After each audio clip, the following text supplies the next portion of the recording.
Radio चॉकलेटर विशेष प्रस्तुति नाटक ए माटी मोर श्रीक्षेत्र भूई। विभिन्न भूमिका श्री नारायण, आरजे संग्राम, महालक्ष्मी, राखी दास, गजपति प्रताप रुद्रदेव, केपी, भक्त बलराम दास, जीतू सावत, परी महापात्र, सौमित्री पलाई, कृपा सिंधु, हैप्पी, छोटो कालिया, रूपक, पहली, सत्य, मदन, आरजे अनिल। रचना आर्तत्राण सतपथी, निर्देशना गुरु सतपथी, संगीत Soumitri Palai, sound packaging Soumitri Srikant and Satya. आसंतु सुनिबा नाटक ए माटी मोर श्रीक्षेत्र भूई। ओम नीलाचल निवासाय नित्याय परमात्मने बलभद्र सुभद्राभ्याम जगन्नाथाय ते नमः। जगन्नाथ स्वामी नयन पथगामी भवतु मे, जगन्नाथ स्वामी नयन पथगामी। बड़े बाबा, ओ बड़े बाबा, कौन चिन्नी पारुन कि मु परा कालिया? हाँ चिन्हब कहीं हेटी बड़े बाबा, मु तम पाखे पाखे अच्छी। मत सबुदिन बाटरे घाटरे कोठी ना कोठी देखुच, हेले बेले बेले एमती न चिन्हिला परी हेउच कहीं? अरे नाई नाई नाई, तू सेमिति कहीं भावुचु? मु टिके अन्य मनस्क थिली। देवल को जाऊस तो ताकू टिके देखिले। कहलु कुआडे केमिति आसिलु? आउ आसीबे कुआडे? एंडुओ दौड़ी दौड़ी सिजु बुदाकू। तमे जेमिति कालिया को देखिबा को आस, मु भी सेमिति ताकू टिके न देखिले किछि भलो लागेनी। देखिली तमे देउळ आडे जाउछ, तम पिछा धरिली। अच्छा बापो, ये तू रहूचु कोठी कहलु? नाई म बळे बाबा, मोर कोन किछि ठिकाना अछि? आज एठी तो काली सेठी एमती बुली थाए। जदि के मुठे खाइबा को जाचिला मन्ना करेनी, खाई दिए। बेले बेले भोकरे रही जाए सिना, काहाकू किछि मागिबा को भलो लागेनी। हेले बळे बाबा, भोक कथाटा मु काई जानि पारेनी। केही ना केही केतेबेले मते खाइबा को दिए, तेनु भोकटा कोन मु जानिबि केमिति? सबु से कालियार इच्छा। हाँ रे कालिया, तू ठीक कथा कहिचु। ता इच्छा न हेले गछर पत्रटा भी हलिबनी। अच्छा बळे बाबा, तमे रहउछ कोठी? तमरा आउ किए सब अछंती ना एका रहउछ? हाँ, तू एक कथा काई पचारचु कहलु? नाई सेमिति किछि भाबी कि पचारिनी। मु तो अनाथ, मोर केही नाहंती। गोटिए मां जन्म देला, आउ गोटिए मां पालिला। सेइथि पई तम विषय जानिबा को मन हैला, पचारि देली। तू तो छोट पिलाटे, तते आउ कोन कहबी? मोर सबु थिला। घर थिला, स्त्री पिला थिले, संसार भी करथिली। हेले कौ जन्म रे कौन करथिली के जानी? सबु चली गले। भिक्षा करी चले, पिलांक मुहरे मुठे आहार देई पारलिनी। ओसो टिके भी दबाकू संबल नथिला। समस्ते मते एका कर देई गोटिके परे गोटी हेई सेपुर को चली गले। हेले कालिया काहे कि मते बंचई रखला से ही जाने। मु अनाथ हो गली। आनंद दासे मते दया करी बखरे घर देइछंती। सेठी सेठी मु मो कालिया मुह को चाहि पड़ी रहिछि। हेटी बळे बाबा, ठाकुर को काई दोष दउछ? सबु भाग्य। कालिया ठाकुर कोन कार अमंगल करिछि? तमको एका कर नथिले तमे को ताको पचारु थांत? हाँ सेया नुहे तो आउ कौन। अरे कालिया, तू तो कहू तोर केही नांती बोली एठी सेठी होउछु।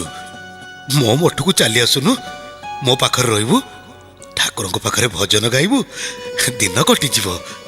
भल कथाटे कहले जे, हेले मोर केही नथिले भी समस्ते अछंती। समस्तଙ୍କ କଥା मते बुझिबाकू पडुची। तम पाखरे कम बांधी होई रही परिबी? हां, बड़ अद्भुत पिला तू। एडे बकटे पिला, तू कोन समस्तଙ୍କ କଥା बुझिबु?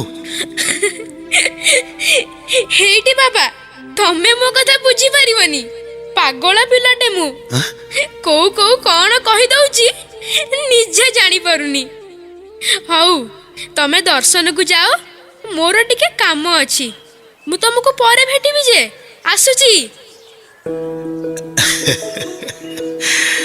ସତରେ ପାଗଳାଟା, ହେଲେ ତା କଥାରେ କେତେ ମିଠା ଅଛି, ତାର ଉପରେ କେତେ ଆକର୍ଷଣ ଅଛି।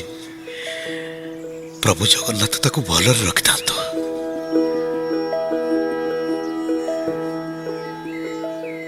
ବଳିଆ ନା ଆ?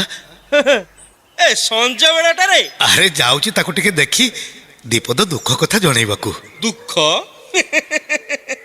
ହେଇଛି ଦାସେ, ଏ ଲାବଣ୍ୟ ଯେତେ ଦିନ ଯାଏ ଥବ ତମର ଦୁଃଖ କଣ? ତମେ ନଗଲେ ସିଏ କଣ ଶୋଇପାରିବ? ଏଇଠି ବଳିଆ ମାରେ ସେଜ ପକେଇ ଅତର ଛିଞ୍ଚି ମଲ୍ଲି ଫୁଲ ବିଞ୍ଚି ତମକୁ ପରା ହନେଇ ବଇଥବ। ଝଟି ଯାଅ, ନହେଲେ ସିଏ ରାଗିଯିବନି। କୃପା ସିନ୍ଧୁ, ତୋର ଏ ଖୋଟିଆ କଥା ଗଲାନି। ହେଇରେ, ସବୁଦିନ କଣ ସମାନ ଅଛି? କେତେବେଳେ କଣ ଟିକେ ଦେଖି ଦେଇଥିଲୁ ବୋଲି ଆଉ ସେଇ କଥାକୁ ଖୁଞ୍ଚ ଗେବ ମାରି ଚାରିଆଡେ କହି ବୁଲୁଛୁ। ଯା ବାପ କୃପା ସିନ୍ଧୁ, ତୋ ବାଟରେ ତୁ ଯା, ମୁଁ ଦର୍ଶନକୁ ଯାଉଛି। ମତେ ଆଉ ହରକତ କରନା। ଏମିତି ତୁଳସୀ ମାଳିଆ ବଗ କୋଉ ଦିନ ହେଲ ମ? ହଉ ହେଲା, ଆଜି କୁରୁପା କଥା ଖରାପ ଲାଗୁଛି। ଯୋଉ ଦିନ ସମସ୍ତେ ତୁମ ଉପରେ ଛେପ ପକେଇବେ ସେଇଦିନ କୁରୁପା କଥାକୁ ମନେ ପକେଇବ ଯେ ମୁଁ ଆଉଚି।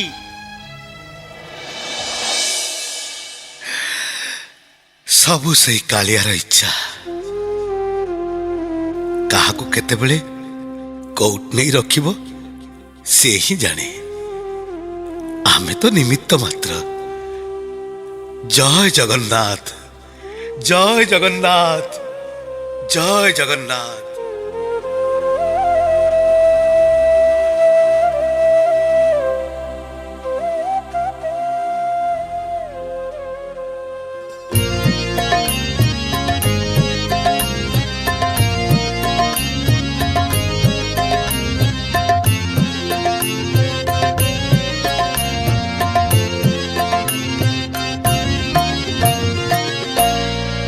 कालिया मो कालिया, कालिया मो कालिया, आउ किए अछि तो भलिया। कालिया मो कालिया, करुणा करिबु दर्शन देबु, रखिबु करी तो पाद तलिया। कालिया मो कालिया, मागु नाही धन दरब, तोते चाहिए जीव जीव। निजर होई मो पाखे पाखे थिबु, एतिकी गुहारी करे कालिया। कालिया मो कालिया, कालिया मो कालिया। ଅଏ ଦାସେ, ତମେ ଯିବ ନା ଏମିତି ଭଜନ ବୋଲୁଥିବ? ଆଜି କଣ ଦୌଡ଼ ଛାଡିକି ଯିବାର ନାହିଁ କି? ମୁଁ କେତେ କାମ ସାରିକି ଆଇଲିଣି, ହେଲେ ତମର ଭଜନ ବୋଲା ସରିନି।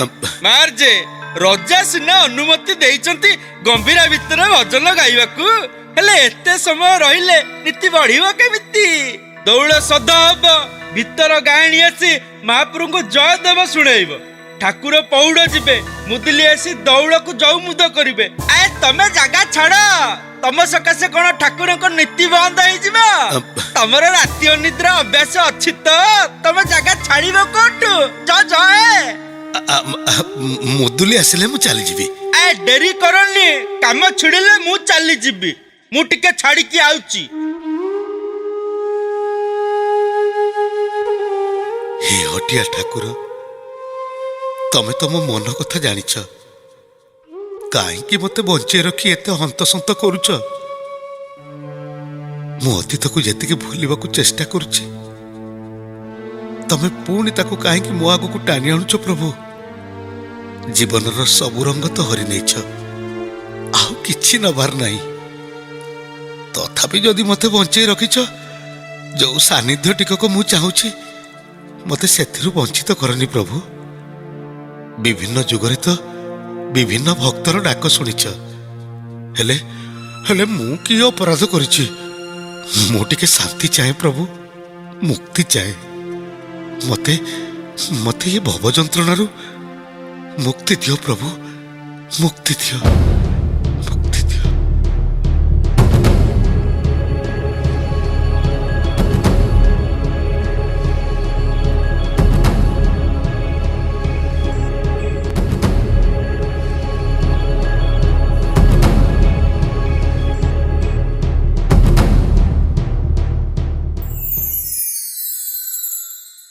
ଲକ୍ଷ୍ମୀ, ପ୍ରଭୁ, ସମସ୍ତେ ଚାଲିଗଲେଣି।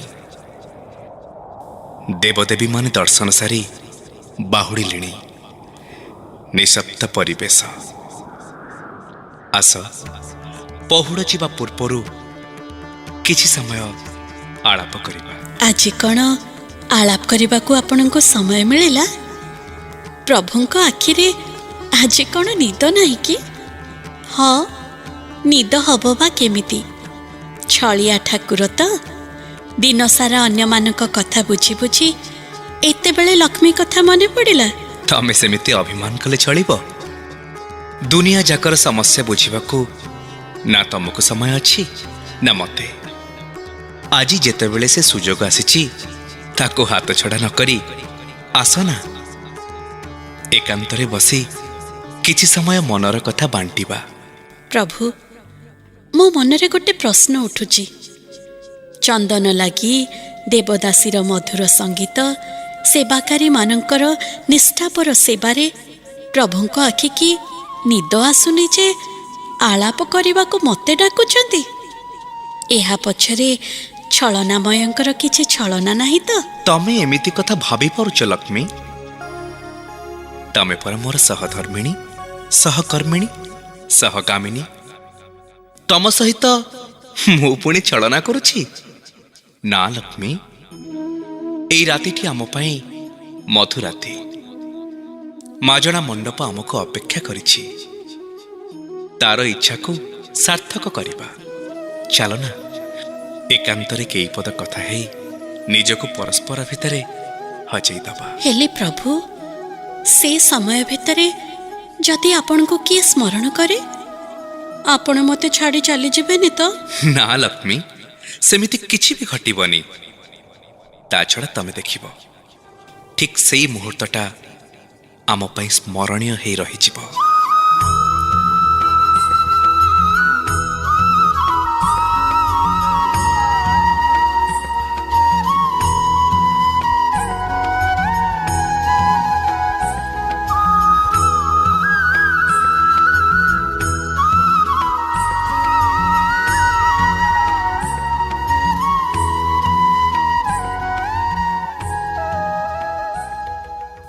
ଇଏ କ'ଣ?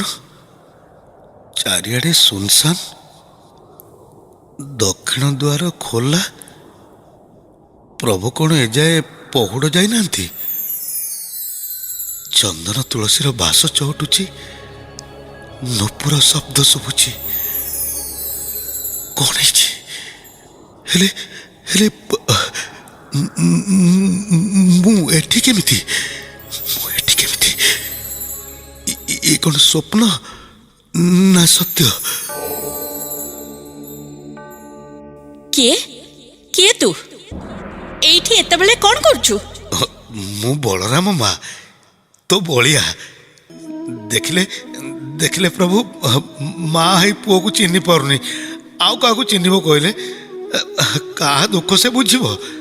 କାହା କଥା ଆପଣଙ୍କୁ ଜଣେଇବ? ସେ ତ ଅଧେ ଦେଖୁଛି ନା, ସେଇଥିପାଇଁ। ଏ ବଳିଆ, ନ କହି ତ ବହୁତ କଥା କହିଗଲୁଣି। ଯଦି ପୁଅ ବୋଲି କହୁଛୁ, ତୁ କ'ଣ ଏତିକି ଜାଣିନୁ ମାକୁ କେମିତି ବ୍ୟବହାର କରାଯାଏ? ଜାଣିଛି ମା, ଜାଣିଛି। ହେଲେ ମୁଁ ତ କିଛି ଭୁଲ କହିନି। ଯାହା ଅନୁଭବ କରିଛି ସେଇ କଥା କହିଛି। ମୋ କଥା ଯଦି ତତେ ଭଲ ଲାଗୁନି, ନ ଲାଗୁ। ତୁ ଏଠିକି ଆସିଲୁ କେମିତି? ମୁଁ କ'ଣ ଆସିଛି? ଯିଏ ଆଣିବା ଲୋକ ସିଏ ଆଣିଛି। ପ୍ରଭୁ? ପ୍ରଭୁଙ୍କୁ କହିଲେ କ'ଣ ହବ? ତୁ କହୁନୁ ମା, ମୁଁ କ'ଣ କରିଥାନ୍ତି? ଏତେ ଡାକି ଡାକି ତ ବାପା ମାଙ୍କୁ ଏକା ସାଙ୍ଗରେ ଦେଖିପାରିଲିନି। ତେଣୁ ଦୁଇ ଜଣଙ୍କର ଯୁଗଳ ମୂର୍ତ୍ତି ଏ ଚମ ଆଖିରେ ଦେଖିବି ବୋଲି ଏଇଠି ଲୁଚିକି ବସିଥିଲି। ଦେଖୁଛନ୍ତି ପ୍ରଭୁ, ୟାର କେତେ ସାହସ! ମର୍ତ୍ତ୍ୟର ମାନବ ହେଇ ଆମର ଏକାନ୍ତ ଲୀଳା ଦେଖିବା ପାଇଁ ଏଠି ଲୁଚିକି ବସିଛି। ଆପଣ କୁହନ୍ତୁ ପ୍ରଭୁ, ମୁଁ କଣ କିଛି ଭୁଲ କରିଛି? ଆପଣ ତ ମୋ ଭିତରେ ଅଛନ୍ତି, ମତେ ଯୁଆଡେ ଟାଣୁଛନ୍ତି ମୁଁ ସିଆଡେ ଯାଉଛି। ହଁ, ମୁଁ କିଏ? ମୋର ଏଥିରେ ଭୁଲ ରହିଲା କୋଉଠି? ନା, କାହାର କିଛି ଭୁଲ ନାହିଁ। ହେଲେ ତମ ମା ପୁଅଙ୍କ ଭିତରକୁ ମତେ କାହିଁକି ଟାଣୁଛ? କଣ ସେ ମତେ ଅପମାନିତ କରୁଛି ଆଉ ଆପଣ ଏଠି ଠିଆ ହେଇ ହସୁଛନ୍ତି? ଆଉ କଣ କରିବି କୁହ? ଏପଟେ ସ୍ତ୍ରୀ, ସେପଟେ ପୁଅ, ତମେ ଦି ଜଣ ତ ମୋର ଅତି ଆପଣାର। ଏ ପରିସ୍ଥିତିରେ ମୁଁ କାହା ପକ୍ଷ ନେବି ଆଉ କାହାକୁ ଛାଡ଼ିବି? ନା, ବଳିଆର କଥା ଆଉ ସହି ହବନି। ପୁଅ ହେ ମାର ନିନ୍ଦା କରୁଛି, ମତେ ଟେରି ବୋଲି କହୁଛି। ଏହା କଣ ତାର ପାପ ନୁହେଁ? ଏକାନ୍ତରେ ଲୁଚି ଲୁଚି ଆମ ନିତ୍ୟ ଲୀଳା ଦେଖିବାକୁ ଗମ୍ଭୀର ଭିତରକୁ ପଶି ଆସିଛି। ଏହା କଣ ତାର ପାପ ନୁହେଁ? ଏ ପାପର ପ୍ରତିଫଳ ତାକୁ ନିଶ୍ଚୟ ଭୋଗିବାକୁ ହବ। ତୋଠୁ ପଡି ନେଇ ମୋ ଥାଳ ପୁରେଇବାକୁ ମୁଁ ଚାହୁଁନି। କାଲି ଭିକ ମାଗୁଥିଲି, ଆଜି ବି ଭିକ ମାଗୁଛି। ମା ହେଇ ତୁ କଣ ମୋ ଥାଳ ଭରି ଦେଇଛୁ? ହଁ, ଦବୁ କେମିତି? ତୋ ଆଖିକୁ ମୁଁ ଦେଖାଗଲେ ତ, ସେଇଥିପାଇଁ ପରା ତୋ ଆଖି ଆଗକୁ ଚାଲି ଆସିଛି। ଏଥର କଣ କରିବୁ କର। ପୁଣି ମୁହଁ ଆଣ୍ଟ। ଦେଖ ବଳରାମ, ତୁ ଗୋଟାକ ପରେ ଗୋଟାଏ ପାପ କରି ଚାଲିଛୁ। ତୋର ଆଉ ରକ୍ଷା ନାହିଁ। ମୁଁ ତତେ ଅଭିଶାପ ଦେବି। ହଁ ଲକ୍ଷ୍ମୀ, ଏ କଣ କରୁଛ? ତମେ ପରା ମା, ସେ ତମ ପୁଅ। ପୁଅଟା କଣ ପଦେ କହିଦେଲା ବୋଲି ତା ଉପରେ ରାଗି ତାକୁ ଅଭିଶାପ ଦେବାକୁ ଯାଉଛ? କୁହ ଲକ୍ଷ୍ମୀ, ସିଏ ଭୁଲ କଲା ବୋଲି ତମେ ବି କଣ ଭୁଲ କରିବ? ପାଗଳାଟା କଥାକୁ ଧରି ବସିଲେ ଚଳିବ? ଧରିବିନି। ସେ ଗୋଟାକ ପରେ ଗୋଟାଏ ଭୁଲ କରି ଚାଲିଥିବ ଆଉ ମୁଁ ତାକୁ ସହି ଯାଉଥିବି। ତାକୁ ଶାସ୍ତି ନଦେଲେ ତାର ଅପରାଧର ସୀମା ବଢିଯିବ ଯେ। ଦଉନୁ, କି ଶାସ୍ତି ଦବୁ ଦେ, କି ଅଭିଶାପ ଦବୁ ଦେ। ଅଭିଶାପ ଦେଇ ଦେଇ ତୋ ରାଗ ଶାନ୍ତି କରିଦେ। ହେଲେ ମା, ମନେ ରଖ, ତୋ ଅଭିଶାପରେ ମୋର କିଛି ହବନି। ନା, ଆଉ ନୁହେଁ। ଏଥର ତମେ ସର୍ବଂସହ ଅସୀମ ଧୈର୍ଯ୍ୟଶୀଳା। ସାମାନ୍ୟ କଥାରେ ଏତେ କ୍ରୋଧ କରିବା ଠିକ ନୁହେଁ ଲକ୍ଷ୍ମୀ। ସାମାନ୍ୟ କଥା? ୟାକୁ ଆପଣ ସାମାନ୍ୟ କଥା କହୁଛନ୍ତି? ହଁ, ଆପଣଙ୍କ ପାଇଁ ସାମାନ୍ୟ ହେଇପାରେ, କିନ୍ତୁ ମୋର ସହିବା ଶକ୍ତିର ବାହାରେ। ଠିକ ଅଛି, ତମେ ବଳରାମକୁ ଦଣ୍ଡ ଦିଅ। ମୁଁ ତମକୁ ଯାହା ବୁଝେଇବା କଥା ବୁଝେଇ ସାରିଛି। ହେଲେ ଲକ୍ଷ୍ମୀ, ଯାହା କରୁଛ ଟିକେ ବୁଝି ବିଚାରି କର। ମତେ ଆଉ ବୁଝେଇବା ଦରକାର ନାହିଁ। ମୁଁ ଠିକ ବୁଝି ସାରିଛି। ଶୁଣ ବଳରାମ, ତୁ ମହାପାପୀ। ତୋର ପାପ ଅକ୍ଷମଣୀୟ। ମୁଁ ତତେ ଅଭିଶାପ ଦଉଛି। ଏ ଶ୍ରୀକ୍ଷେତ୍ର ମାଟିରେ ତୁ ମରି ପାରିବୁ ନାହିଁ। ଏମିତି ଏକ ଅଜଣା ଅଶୁଣା ଜାଗାରେ ତୋର ମୃତ୍ୟୁ ହବ, ସେତେବେଳେ କେହି ତୋ ପାଖରେ ନଥିବେ। ଏଇ ପଦକ କଥା ତୋ ମୁହଁରୁ ଶୁଣିବାକୁ ଥିଲା। ମାର ଅଭିଶାପ ତ କେବେ ପୁଅ ଉପରେ ପଡେନି। ହେଲେ ତୋ ଅଭିଶାପ ନିଶ୍ଚୟ ମୋ ପାଇଁ ଆଶୀର୍ବାଦ ହବ। ଆଉ ସେଇ ଆଶୀର୍ବାଦରୁ ମୋର ବୈକୁଣ୍ଠ ପ୍ରାପ୍ତି ନିଶ୍ଚୟ ହବ। ଯା, ବାହାରି ଯା କହୁଛି। ଆଉ ବିରକ୍ତ କରନା। ସବୁ ତ ସରିଗଲା, ଆଉ ବିରକ୍ତ ହବାର କଣ ଅଛି? ଏଥର ତୁ ଟିକେ ଶାନ୍ତି ହେଇଯା। ହେଲେ ମା, ଦ୍ୱାର ପୁରା ବନ୍ଦ ଅଛି। ବାହାର ପଟୁ ଯୌମୁଦ ଦିଆହେଇଛି, ଯିବି କେମିତି? ଏଠି ରହିଲେ ରକ୍ଷା ନାହିଁ। କାଲି ସକାଳ କୁରୁପା ଆଉ ପରିଆ ଦେଖିଲେ ମୋ ଚୁଟି ପେଠି ରଖିବେନି। ମାର ଅଭିଶାପଠୁ ସେ କଷ୍ଟ ବଳିଯିବ। ହେ ପ୍ରଭୁ ଜଗନ୍ନାଥ, ମତେ ମତେ ଏ ବିପଦରୁ ଉଦ୍ଧାର କର ପ୍ରଭୁ, ମତେ ଏ ବିପଦରୁ ଉଦ୍ଧାର କର।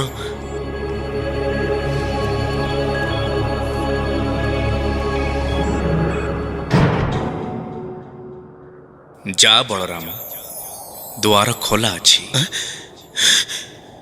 ଦ୍ୱାର ଖୋଲିଗଲା? ଧନ୍ୟ ପ୍ରଭୁ, ଧନ୍ୟ ଆପଣଙ୍କର ମହିମା, ଧନ୍ୟ।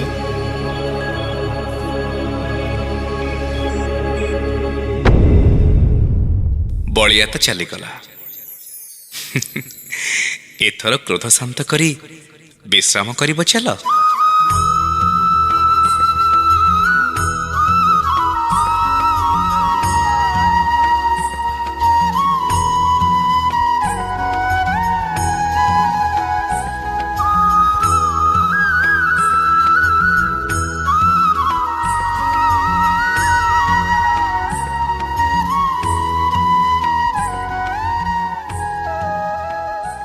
हे बलियार भुज हे लीलामय ଯାହା ଦେଇଥିଲ ସବୁ ତ ନେଇଯାଇଛ ତଥାପି ମୁଁ ଅନାଥ ନୁହେଁ ତମେ ପରା ଅଛ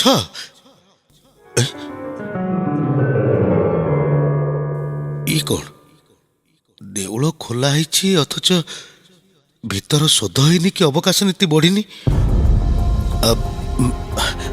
କଣ ହେଇଛି କେହି କୁଆଡେ ନାହାନ୍ତି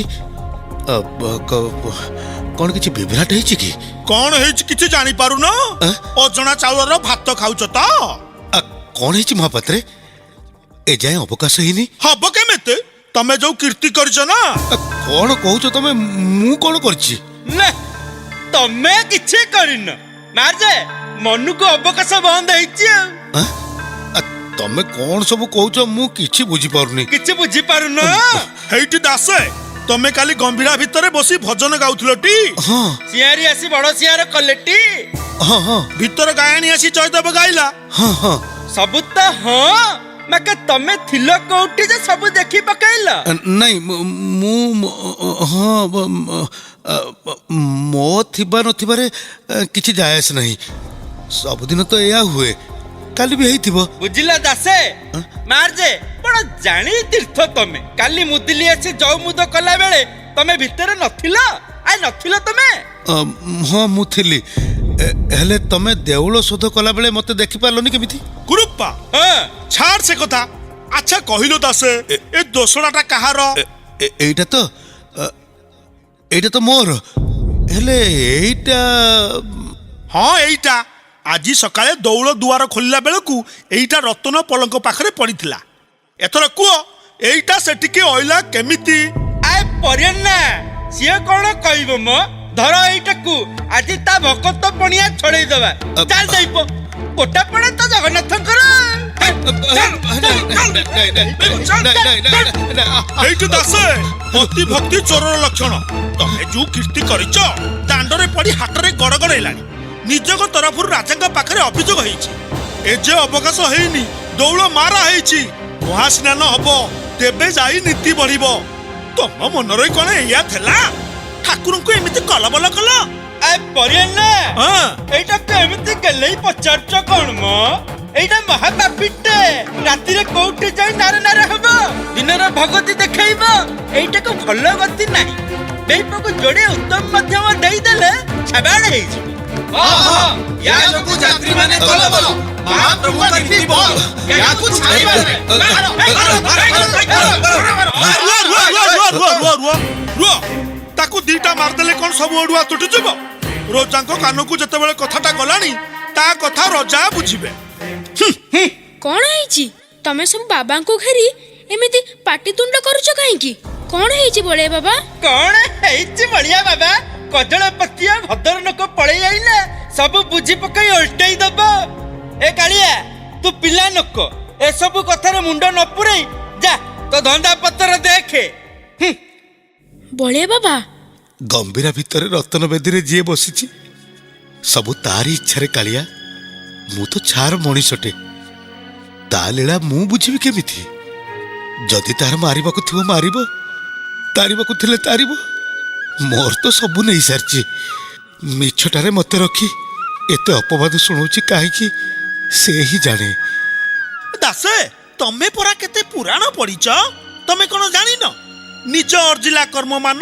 ଶେଷେ ହୁଅନ୍ତି ସାବଧାନ ପୁଣି ନିର୍ଲଜ ମୁହଁରେ କେମିତି ଏ କଥା କହୁଛ ଥାଉ ପରିନନା ମୁଁ ନେହୁରା ହେଇ କହୁଛି ବାବାଙ୍କୁ ଆଉ ଅପମାନ କରନି ମଣିଷ କଣ ଜାଣି ଶୁଣି କିଛି କରେ ବେଳେ ବେଳେ ଭୁଲଟା ଆପେ ଆପେ ଅଜାଣତରେ ହୋଇଯାଏ ଆର ଜନ୍ମରେ କରିଥିବା କର୍ମ ଏଇ ଜନ୍ମରେ ଭୋଗିବାକୁ ପଡିଥାଏ ଏଥିରେ କାହାର ହାତ ନାହିଁ ଦେଖ ହେ ମେଚଡ ପିଲାଟେ କେତେ ବଡ ବଡ କଥା ଶୁଣଉଛି ତୁ ଯାହା କହ କାଳିଆ ଏ ବଳିଆ ଦାସ ପିଛା ଧରି ଧରି ତୁ ବି ଗୋଟେ ପଣ୍ଡିତ ହେଇଗଲୁଣି ଯ ମାକେ ପୁଅର ଦୁଧ ଦାନ୍ତ ଭାଙ୍ଗିନି ବାତନି କାଢୁଛି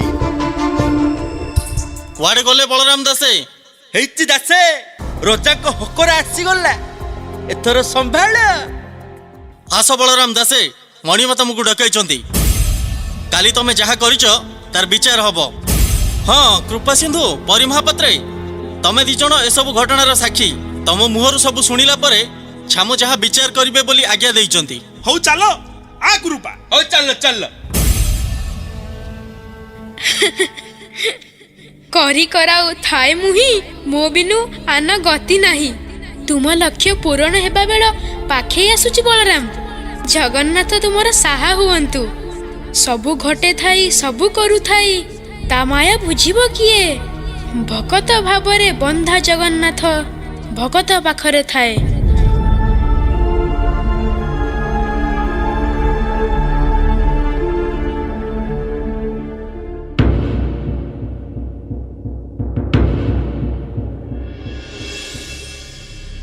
ନା ନା, ଏହା କେବେ ହେଇପାରେ ନା। ପ୍ରଭୁଙ୍କ ନୀତିରେ ବିଭ୍ରାଟ, ଏହା ରାଜ୍ୟ ପ୍ରତି ଘୋର ବିପଦର କାରଣ। ରାଜ୍ୟର ପାତକ ରାଜା ମୁଣ୍ଡରେ। ମୁଁ ଏବେ କ'ଣ କରିବି? ଏପଟେ ତତ୍ତ୍ୱଜ୍ଞ ଭକ୍ତ ବଳରାମ, ସେପଟେ ମୋର ପରମ ଆରାଧ୍ୟ ପ୍ରଭୁ ଜଗନ୍ନାଥଙ୍କ ନୀତିରେ ବିଭ୍ରାଟ। ହେ ପ୍ରଭୁ, କୋଟି ବ୍ରହ୍ମାଣ୍ଡର ନାଥ ଜଗନ୍ନାଥ, ହେ ଅନ୍ତର୍ଯ୍ୟାମୀ, ତୁମର ଏ କି ଲୀଳା ପ୍ରଭୁ? ସେବକମାନେ କରିଥିବା ଅଭିଯୋଗର ବିଚାର କରିବା ପାଇଁ ମୋତେ ସତ୍ବୁଦ୍ଧି ଦିଅ ପ୍ରଭୁ। ତୁମ ସେବକର ମାନ ରକ୍ଷା କର।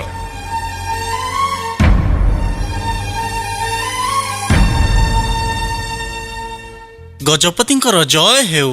କାହିଁ କାହିଁ ସେ ବଳରାମ ଦାସ? ଦ୍ୱାର ଦେଶରେ ଉପସ୍ଥିତ ମଣିମା, ତାଙ୍କ ସହିତ ପରି ମହାପାତ୍ରେ ଆଉ କୃପା ସିନ୍ଧୁ ମଧ୍ୟ ଆସିଛନ୍ତି। ଅବିଳମ୍ବେ ସେମାନଙ୍କୁ ମୋ ସମ୍ମୁଖରେ ଉପସ୍ଥିତ କରାଅ। ଯଥାଜ୍ଞ ମଣିମା।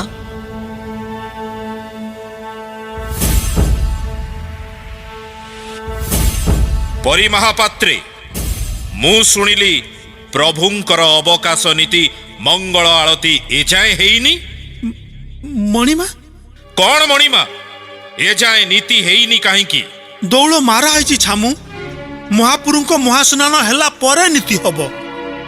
ସବୁ ଅଘଟଣ ଏଇ ଦାସଙ୍କ ଯୋଗୁ ମଣିମା। ଦାସଙ୍କ ଯୋଗୁ? କ'ଣ କରିଛନ୍ତି ସିଏ? ଏଇ ଦୋସରାଟା ମହାପୁରୁଙ୍କ ରତନ ପଲଙ୍କ ପାଖରୁ ମିଳିଛି। ଏଇଟା ବଳରାମ ଦାସଙ୍କର ବୋଲି ସେ ନିଜ ମୁହଁରେ ମାନିଛନ୍ତି। କ'ଣ ବଳରାମ ଦାସେ, ଏ ଦୋଷଡ଼ାଟା ତୁମର? ଆଜ୍ଞା ମୁଣିମା। ତମ ଦୋଷଡ଼ା ପ୍ରଭୁଙ୍କ ରତନ ପଲଙ୍କ ପାଖରୁ ମିଳିଲା କେମିତି? ସେ କଥା ମୁଁ ଜାଣିନି ମୁଣିମା। କ'ଣ ହେଲା? ପରି ମହାପାତ୍ରେ କହୁଛନ୍ତି ଦୋଷଡ଼ାଟା ରତନ ପଲଙ୍କ ପାଖରୁ ମିଳିଛି। ତୁମେ ସ୍ୱୀକାର କରୁଛ ଏଇଟା ତୁମର ବୋଲି। ହେଲେ ସେଇଟା କେମିତି ରତ୍ନ ପଲଙ୍କ ପାଖକୁ ଗଲା ତୁମେ ଜାଣିପାରିଲନି? ମୋର ମନେ ହୁଏ ତୁମେ କିଛି କଥା ଲୁଚଉଛ ଆଉ ମତେ ମିଛ କହୁଛ। ହଁ, ମତେ ବିଶ୍ୱାସ କରନ୍ତୁ ମୁଣିମା, ମୁଁ ମୋ ଆରାଧ୍ୟ ପ୍ରଭୁ ଜଗନ୍ନାଥଙ୍କ ରାଣ ଖାଇ କହୁଛି। ଚୁପ୍ କର। ମିଛ କଥା କହୁଛ, ପୁଣି ପ୍ରଭୁଙ୍କ ରାଣ ବି ଖାଉଛ। ମୁଁ ଆଦୌ ମିଛ କହୁନି ମଣିମା। ଏସବୁ କେମିତି ହେଲା ମୁଁ କିଛି ଜାଣିନି। ଦେଖ ଦାସେ, ତୁମେ ତତ୍ତ୍ୱଜ୍ଞ ପଣ୍ଡିତ, ପ୍ରଭୁଙ୍କର ଜଣେ ପରମ ଭକ୍ତ। ମୁଁ ତମକୁ ଶ୍ରଦ୍ଧା କରେ। ତୁମ ନାମରେ ଏପରି ଅଭିଯୋଗ ଶୁଣିଲା ପରେ ମୋ ହୃଦୟକୁ କେତେ ଆଘାତ ଲାଗିଥିବ ବୁଝିପାରୁଛ ତ? ପ୍ରଭୁଙ୍କ ଲୀଳା ବୁଝିବା ମୋ ଭଳି ଜଣେ ଅକିଞ୍ଚନ ପକ୍ଷରେ ସମ୍ଭବ ନୁହେଁ ମଣିମା। କ'ଣ ତାଙ୍କର ଇଚ୍ଛା ସେ ଜାଣନ୍ତି। ସତ କହୁଛି ମଣିମା, ମୋ ଦୋଷଡ଼ାଟା ସେଠିକି କେମିତି ଗଲା ମୁଁ ଜାଣିନି। ସତ କଥାଟା ମୁଁ କହୁଛି ମଣିମା। କାଲି ନୀତି ସରିଲା ପରେ ବଡ଼ ସିଂହାର ହବା କଥା। ଦାସେ ଭିତରେ ବସି ଭଜନ ବୋଲୁଥିଲେ। ଆମେ ଯେତେ କହିଲୁ ଦାସେ ଭଜନ ସେତିକି ଥାଉ, ତମେ ଯ ଇଲେ ସିଂହାରୀ ଆସିବେ, ବଡ଼ ସିଂହାର ହବ, ଦୌଳ ଶୋଧ ହବ, ପୁଣି ମହାପୁରୁଙ୍କ ଏକାନ୍ତ ପରବ ଅଛି। ହେଲେ ସିଏ କ'ଣ ଆମ କଥା ଶୁଣିଲେ? କି ଭଗତି ଉଛୁଳି ପଡ଼ିଲା କେଜାଣି। ଭଜନ ବୋଲୁଛନ୍ତି ତ ବୋଲୁଛନ୍ତି। ଆମେ ଟିକେ ବାହାରକୁ ଚାଲିଗଲୁ। ଆସି ଦେଖିଲା ବେଳକୁ ସିଂହାରିଆ ବଡ଼ ସିଂହାର କରୁଛନ୍ତି। ଦାସେ ସେଠି ନାହାନ୍ତି। ନାହାନ୍ତି? ତାହେଲେ ଏ ଦୋଷଡ଼ା? ଦେଉଳ ଶୋଧ କରିବା ପୂର୍ବରୁ ତୁମେ ମାନେ ଭଲ କରି ଦେଖିଥିଲଟି? ହଁ ମଣିମା, ଭିତରେ କିଛି ନଥିଲା। ଦୌଳ ଶୋଧ ହେଲା, ମହାପୁରୁ ମହାଲକ୍ଷ୍ମୀ ରତନ ପଲଙ୍କରେ ବିଜେ ହେଲେ, ମୁଦୁଲିଏ ଦୁଆର ମୁଦ କଲେ, ଆମେ ଗଲୁ। ଆଶ୍ଚର୍ଯ୍ୟ। ତାପରେ ତାପରେ କ'ଣ ହେଲା? ଭୋରୁ ଭିତରଛ ମହାପାତ୍ର ଆସି ଦୁଆର ଖୋଲିଲେ। ଆମେ ଭିତର ଶୋଧ କରିବାକୁ ଗଲୁ। ଦେଖିଲୁ ମହାପୁରୁଙ୍କ ସେଜ ଯେମିତି ପଡ଼ିଥିଲା ସେମିତି, ହେଲେ ରତନ ପଲଙ୍କ ପାଖରେ ଏଇ ଦୋସଡ଼ାଟା ପଡ଼ିଥିଲା। হ্যাঁ ରାତିରେ ଭିତରେ କିଛି ନଥିଲା ସକାଳୁ ଦୋସଡ଼ା ମିଳିଲା ଇଏ କେମିତି କଥା ମଣିମା ଏ ବଳରାମ ଦାସ କମ ଲୋକ ନୁହଁ ଭିତରେ କୋଉଠି ନେସି ହେଇ ଲୁଚି ଯାଇଥିବ ତରବର ହେଇ ପଳେଇଲା ବେଶିକି ଦୋସଡ଼ାଟା ଖସି ପଡିଥିବ ନବାକୁ ହେଜ ନାହିଁ। ମହାପାତ୍ରେ ପରା କହିଲେ ଦେଉଳ ଶୋଧ ହେଲା ବେଳକୁ କିଛି ନଥିଲା ତାପରେ ଦ୍ୱାର ମୁଦ ହେଲା ବଳରାମ ଦାସ ବାହାରିଲେ କେମିତି ତୁମମାନଙ୍କ କଥା କାହା ସହିତ କାହାର ମେଳ ଖାଉନାହିଁ। ହେ ପ୍ରଭୁ ଏ କି ଲୀଳା ତୁମର ମତେ କି ପରୀକ୍ଷାରେ ପକଉଛ ପ୍ରଭୁ। ଆଚ୍ଛା ବଳରାମ ମଣିମା ଏମାନେ ଯାହା କହିଲେ କଣ ସତ ନା ତୁମ ସପକ୍ଷରେ ତୁମେ ଆଉ କିଛି ସଫେଇ ଦେବାକୁ ଚାହୁଁଛ? ଯଦି କିଛି କହିବାର ଅଛି ତେବେ ସବୁ ସତ କଥା କହିଦିଅ। ମଣିମା ପରି ମହାପାତ୍ରେ ଆଉ କୃପା ସିନ୍ଧୁ ଯାହା କହିଗଲେ ସବୁ ଅକ୍ଷର ଅକ୍ଷର ସତ ଟିକିଏ ହେଲେ ବି ମିଛ ନାହିଁ। ବଳରାମ ହଁ ମଣିମା ଜୀବନ ସାରା ଜଗନ୍ନାଥଙ୍କୁ ଡାକି ଡାକି ସର୍ବହରା ହେଲି ହେଲେ ତାଙ୍କ ଦର୍ଶନ ମୋ ଭାଗ୍ୟରେ ନାହିଁ। ଶେଷ ଜୀବନରେ ଏ ଚମ ଆଖିରେ ପିତାମାତାଙ୍କର ଯୁଗଳ ମୂର୍ତ୍ତି ଦେଖିବା ପାଇଁ ସୁଯୋଗ ଉଣ୍ଡି ଦେଉଳ ଭିତରେ ଲୁଚି ବସିଥିଲି। ପ୍ରଭୁ ଜଗନ୍ନାଥ ଆଉ ମା ଲକ୍ଷ୍ମୀଙ୍କ ସ୍ୱରୂପ ଦର୍ଶନ କଲା ପରେ କଣ ହେଲା ମୁଁ କେମିତି ବାହାରକୁ ଆସିଲି ସେ କଥା କହିପାରିବିନି କାରଣ ମୁଁ ନିଦ୍ରିତ ଅବସ୍ଥାରେ ଥିଲି। ପ୍ରଭୁ ମାୟାଧର କି ମାୟା ରଚିଲେ ସେ ହିଁ ଏକା ଜାଣନ୍ତି ସେ ଜାଣନ୍ତି। ଶୁଣିଲେ ତ ମଣିମା ବଳରାମ ଦାସ କିପରି ସତ କଥା ନିଜ ମୁହଁରେ ମାନିଗଲେ। ଏଥର ଆପଣ ଯାହା ବିଚାର କରିବେ ଏପରି ଏକ ପାପୀକୁ କଠିନରୁ କଠିନ ଦଣ୍ଡ ନଦେଲେ ଅନ୍ୟମାନେ ବି ଏହାର ସୁଯୋଗ ନେବେ। ହଁ ହଁ ତମେ ଠିକ କହିଛ କୃପା ସିନ୍ଧୁ ବଳରାମ ଭଳି ପାପୀକୁ କଠିନ ଦଣ୍ଡ ଦିଆଯିବ। ଶୁଣ ବଳରାମ ପ୍ରଭୁଙ୍କ ଏକାନ୍ତ ଦିନରେ ତୁମେ ଗମ୍ଭୀରା ଭିତରେ ଲୁଚି ରହି ଏକ ଅକ୍ଷମଣୀୟ ଅପରାଧ କରିଛ। ପ୍ରଭୁଙ୍କର ଯେଉଁ ନିତ୍ୟ ଲୀଳା ହର ବ୍ରହ୍ମାଦି ଦେବଗଣ ଦର୍ଶନ କରିବାକୁ ଅସମର୍ଥ ତାହା ତୁମେ କପଟ କରି ଦର୍ଶନ କରିଛ। ଏ ତୁମର ଦ୍ୱିତୀୟ ଅପରାଧ। ଶ୍ରୀମନ୍ଦିରର ନୀତି ବିଭ୍ରାଟର କାରଣ ହେଉଛ ତୁମେ। ତେଣୁ ତୁମକୁ ଏମିତି ଦଣ୍ଡ ଦେବି ଯାହା ଦେଖି ସମସ୍ତେ ଚକିତ ହୋଇଯିବେ। ଶୁଣ ବଳରାମ ଆଜିଠାରୁ ତୁମକୁ ଶ୍ରୀକ୍ଷେତ୍ର ବାସନ୍ଦ କରାଗଲା। ଯାଅ ଏହି ମୁହୂର୍ତ୍ତରେ ଏ ଶଙ୍ଖ କ୍ଷେତ୍ର ଛାଡ଼ି ଚାଲିଯାଅ। ଏ ଶଙ୍ଖ କ୍ଷେତ୍ରର ଚୌହଦି ଭିତରେ ଯେପରି ତୁମକୁ ଆଉ ଦେଖିବାକୁ ନ ମିଳେ। ଯାଅ ଏହା ଗଜପତି ପ୍ରତାପ ରୁଦ୍ରଦେବର ଆଦେଶ।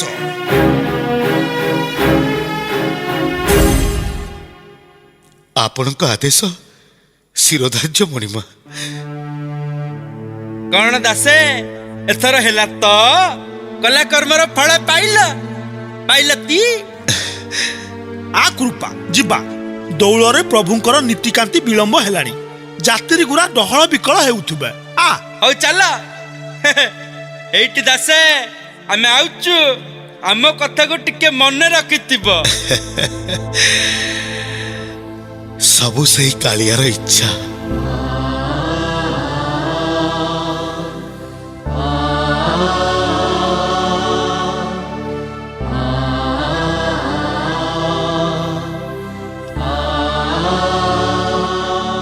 ବୁଝିଲ ପରିଆ ନା ବେଇପ ବଳିଆ ଦାସ ପାନେ ପାଇଛି। ଯେତେ ବୁଝେଇ କହିଲି ଦାସେ ଏ କୁ କର୍ମ ଗୁରା କରନି ସେ କଣ ମୋ କଥା ଶୁଣିଲା। ଏଇଠି ପରିଆ ନା ନକ୍ଷ ରାଜାର ମୌଡମଣି ପରା ତାଙ୍କ ବିଚାର କଣ ଏପଟ ସେପଟ ଅଛି। ଏମିତି ବିଚାର କଲେ ଯେ ମାକେ ନା ଥିବ ବାଉଁଶ ନା ବାଜିବ ବଇଁଚି। ବେଇପ ଏକା ବେଳକା ପୋଛି ହେଇଗଲା ଆଉ ସିଙ୍ଗି ଦ୍ୱାର ମୁହଁ ମାଡ଼ିବ ନାହିଁ। ସବୁ ପରା ସେଇ ଚକା ଆଖିଆ କରାଉଛି। ରାଜା ବିଚାର କଲା ବେଳେ ତାକୁ ପଚାରନ୍ତି ସିଏ ବାଟ ଦେଖେଇ ଦିଏ। ତା ବିନା କାହାର କିଛି ଗତି ନାହିଁ। ସେଇଆ ନୁହେଁ ଆଉ କଣ। ବେଇପ କେଡେ ହେମନ୍ତ ତାର ପ୍ରଭୁଙ୍କ ଏକାନ୍ତ ଦେଖିବାକୁ ଗମ୍ଭୀରା ଭିତରେ ଲୁଚିକି ରହିଗଲା। ଏ ପାପ ଠାକୁର ସହିବେ କେମିତି କହୁନ। ମାକେ ଦେଲେ ଗାଞ୍ଜି। ହେଲେ କୃପା ତୁ ଯାହା କହ ବଳିଆଟା ଜଗନ୍ନାଥଙ୍କର ବଡ ଭକ୍ତ। ନହେଲେ ଯଉମୁ ତ ଯେମିତି ଥିଲା ସେମିତି ଅଛି ସେ ବାହାରକୁ ଅଇଲା କେମିତି। ହଁ ହେ ପରିଆନା କଥାଟା ଆଚମ୍ବିତ ଲାଗୁଛି। ସବୁ ତାର ଇଚ୍ଛା। ଭକ୍ତର ମାନ ରଖିବାକୁ ସେ କିଛି ମାୟା କରିପାରିଥାନ୍ତି। ଜ ଜ ହେଇଛି ପରିୟନା, ତମେ ଯୋଉ କଥା ଗୁରା କହୁଛ ନା, ହଏ ଭକତର ମାନ ରଖିବାକୁ ପ୍ରଭୁ ଯଦି ମାୟା କରିଥାନ୍ତେ, ରଜା ଯେତେବେଳେ ଶ୍ରୀକ୍ଷେତ୍ର ବାସନ୍ଦ କଲେ ସେତେବେଳେ ଭକତକୁ ରଖିବାକୁ ଟିକିଏ ତ କିଛି କରିଥାନ୍ତେ। ସତରେ ଗୁରୁପା, ମୁଁ କାହିଁ ଭାବୁଛି ରଜାଙ୍କ ବିଚାର ଠିକ ହେଲାନି। ବଳିଆ ଦାସର ଏଇ ଟିକିଏ ଭୁଲ ପାଇଁ ଏତେ ବଡ ଦଣ୍ଡ, ଏକାଥରକେ ଶ୍ରୀକ୍ଷେତ୍ର ବାସନ୍ଦ। କଥାଟା ମତେ କାହିଁ ଠିକ ଲାଗୁନାହିଁ। ରଜାଙ୍କ ବିଚାର ଫେଣି ଠିକ ହବନି। ତମେ ଯୋଉ କଥା କହୁଛ ନା, ହେଇଛି ପରିୟନା, କୋଉଠି ନକ୍ଷେ ରାଜାର ମଉଡମଣି, ଆଉ କୋଉଠି ତମେ? ରଜାଙ୍କ ବିଚାର ଅବିଚାର ବିଷୟରେ ଭାବିବାକୁ ତମର ପିତ କେତେ ମ? ତୋରି ଯୋଗୁ, ଖାସ ତୋରି ଯୋଗୁ ଏସବୁ ଘଟିଥିଲା। ଆଏ ଶୁଣ ହେ, ଦୋଷ କଲା କିଏ, ଦଣ୍ଡ ଦେଲା କିଏ? ମୁଁ କଣ ଏଥିରେ ଖେଞ୍ଚ ମାଇଲି ତମେ କହିଲ? ତୁ ଯଦି ରାଜାଙ୍କ ଆଗରେ ବକର ବକର ହେଇନଥାନ୍ତୁ, ରଜା କଣ ଏତେ ଚଞ୍ଚଳ ଏମିତି ସଜା ଦେଇଥାନ୍ତେ? ମଲା ଯା, ମୁଁ କଣ ଜାଣିଥିଲି ରଜା ଏକା ବେଳକେ ବଳିଆ ଦେଶକୁ ଶ୍ରୀକ୍ଷେତ୍ରରୁ କାଢିଦେବେ ବୋଲି। ମୁଁ ଭାବିଥିଲି ରଜା ତାକୁ ଧମକା ଚମକା କରି ଏମିତି ନ କରିବା ପାଇଁ ତାଗିଦ କରିଦେବେ ବୋଲି ନା। ସତରେ ପରିୟନା, କଥାଟା ଅବାକ ଧଇଲା। ବଳିଆ ଦାସଟା କାହାର ତ କିଛି କ୍ଷତି କରିନଥିଲା, ଠାକୁରଙ୍କ ଭଜନ ବୋଲି ଚଳୁଥିଲା। ବଡ ଭୁଲ ହେଇଗଲା ଏ ପରିୟନା।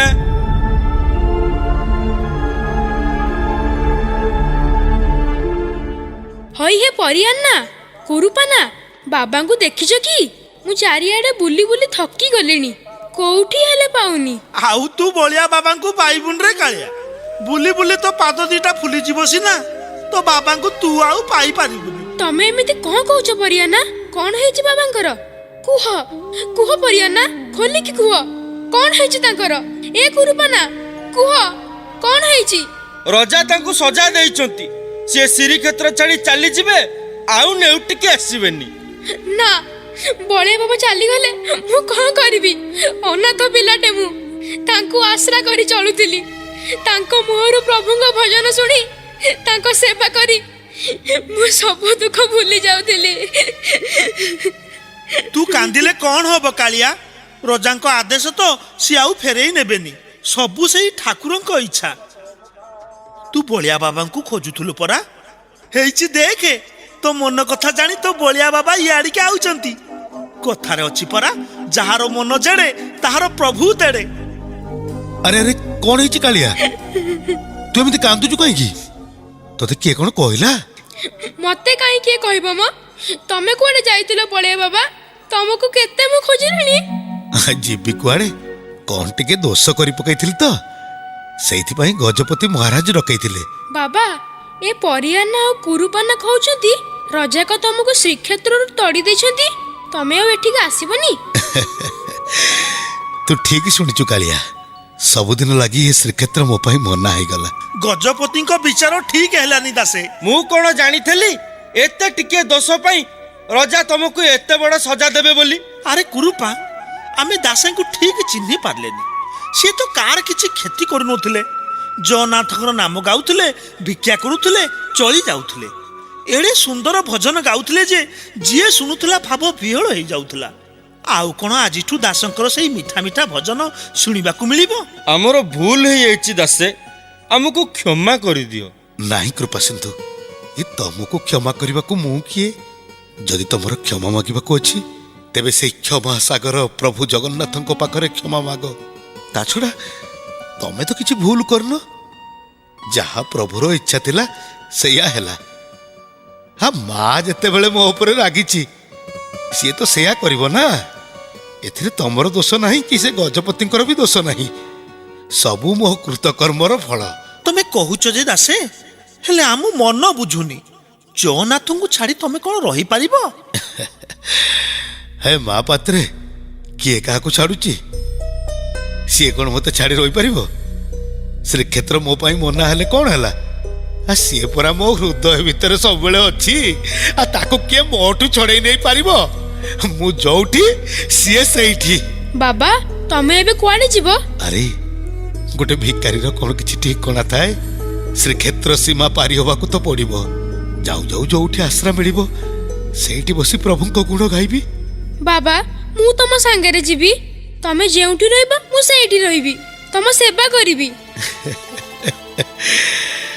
ପାଗଳା ଟେକିରେ, ତୁ ତ ଜାଣିଛୁ ମୋର ଚୁଲି ନାହିଁ କି ଚାଳ ନାହିଁ। ଯୋଉଠି ପାରିଲି ସେଇଠି ଶୋଇଗଲି। ମିଳିଲେ ମୁଠେ ଖାଇଲି, ନ ମିଳିଲେ ପ୍ରଭୁଙ୍କ ନାମ ରସ ଟିକେ ପିଇ ଦିନ କାଟିଦେଲି। ତୁ କାହିଁକି ମୋ ସାଙ୍ଗରେ ଯାଇ ହନ୍ତସନ୍ତ ହବୁ କହିଲୁ? ତୁ ଏଇଠି ପ୍ରଭୁଙ୍କ ପାଖରେ ଥା। ପରି ମହାପାତ୍ରେ ଆଉ କୃପା ସିନ୍ଧୁ ତୋ କଥା ବୁଝିବେନି? ପ୍ରଭୁଙ୍କୁ ଦର୍ଶନ କରି ମହାପ୍ରସାଦ କଣିକାଏ ତ ପାଇପାରିବୁ। ହଁ ଦାସେ, ତମେ ଠିକ କଥା କହିଛ। ଏଡେ ବକଟେ ପିଲା ଏଇଠି କଣ ତା ପେଟ ଚାଖଣ୍ଡକ ଅପସା ରହିବ? ମୁଁ କଣ ଆଉ ତମ ଗୀତ ଶୁଣିପାରିବି? ଯିବା ଆଗରୁ ଆମକୁ ଗୋଟେ ଭଜନ ଶୁଣାନ୍ତନି? ହଁ ରେ କାଳିଆ, ମୁଁ ତ ସେଇ କଥା ଭାବୁଥିଲି। ଆଉ ତ ଜଗନ୍ନାଥଙ୍କୁ ଭଜନ ଶୁଣେଇ ପାରିବିନି। ଏଇଠି ବସ ବସ ବସ, ମୁଁ ମୋର ଶେଷ ଭଜନ ପ୍ରଭୁଙ୍କ ଉଦ୍ଦେଶ୍ୟରେ ଗାଇ ଶ୍ରୀକ୍ଷେତ୍ରରୁ ବିଦାୟ ନେବି। ହେ ନାଥ ଜଗନ୍ନାଥ, ଏଇ ମୋର ଶେଷ ଗୀତ। ଆଉ ଥରେ ତ ଦୁଆରେ ପାତିବିନି ହାତ। ଆଉ ଥରେ ତ ଦୁଆରେ ପାତିବିନି ହାତ। କଲି ଯେବେ ଦୋଷ, ମାତା ହେଲା ରୋଷ। ପିତା ହୋଇ ବୁଝିଲୁନି କିଛି, ହୃଦୟ ବେଦନା ବୁଝିବାକୁ ସିନା ତୁ ବିନା ଆଉ କିଏ ଅଛି? ତୁ ବିନା ଆଉ କିଏ ଅଛି? ସବୁ ଜାଣି ଯେବେ କରିଲୁ ଅନ୍ତର, ଫେରିବନି ଆଉ ତୋ ଭକତ। ଏଇ ମୋର ଶେଷ ଗୀତ, ଏଇ ମୋର ଶେଷ ଗୀତ, ଏଇ ମୋର ଶେଷ ଗୀତ।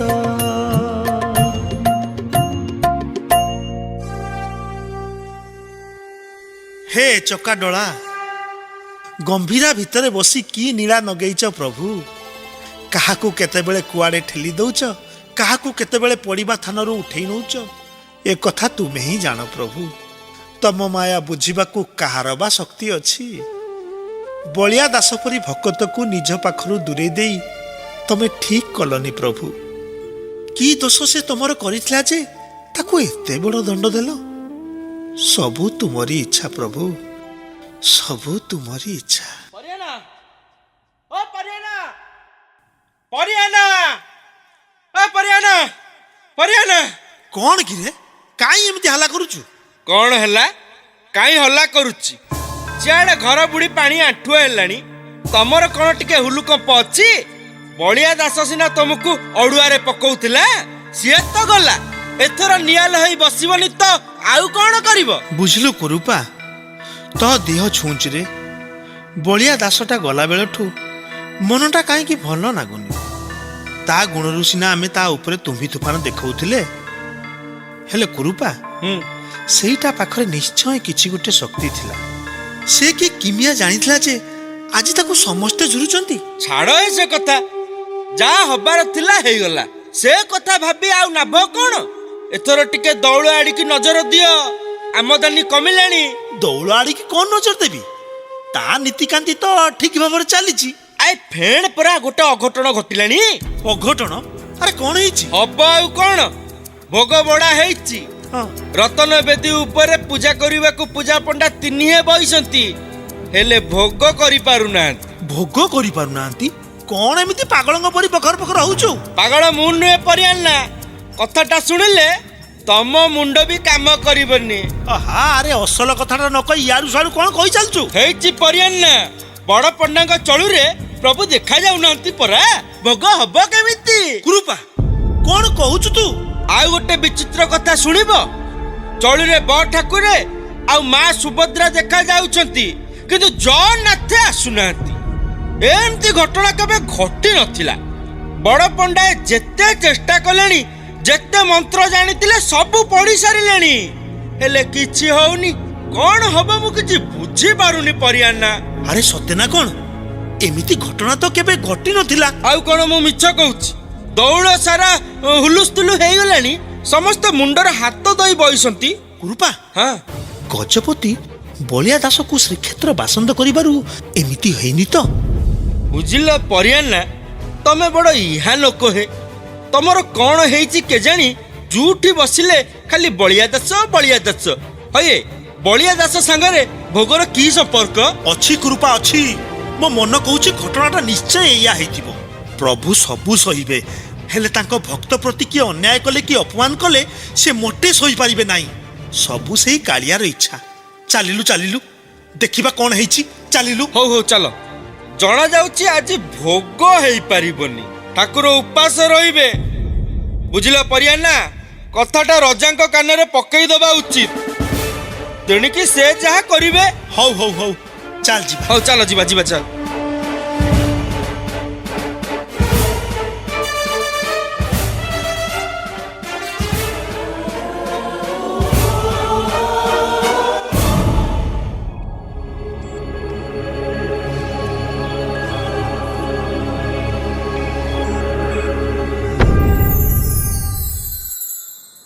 ଜଗତର ନାଥ ଜଗନ୍ନାଥ ଆଜି ଦ୍ୱିଧାର ଦୋଛକି ଉପରେ ଦଣ୍ଡାୟମାନ।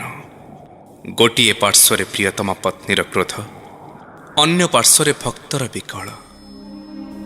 ମୁଁ କେଉଁ ପକ୍ଷ ନେବି ଜାଣିପାରୁନି। ସମସ୍ତେ ଆଜି ବ୍ୟସ୍ତ ବିବ୍ରତ, ଚଳୁରେ ମୋ ରୂପ କାହିଁକି ଦେଖାଯାଉନି ବୋଲି। ଏମାନେ ତ ସାଧାରଣ ମଣିଷ, ମୋ ଲୀଳା ବୁଝିବାର ଶକ୍ତି ଏମାନଙ୍କର କାହିଁ?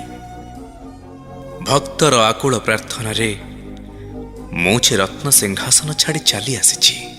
ଯେଉଁଠି ମୋ ଭକ୍ତ ସେଇଠି ମୁଁ।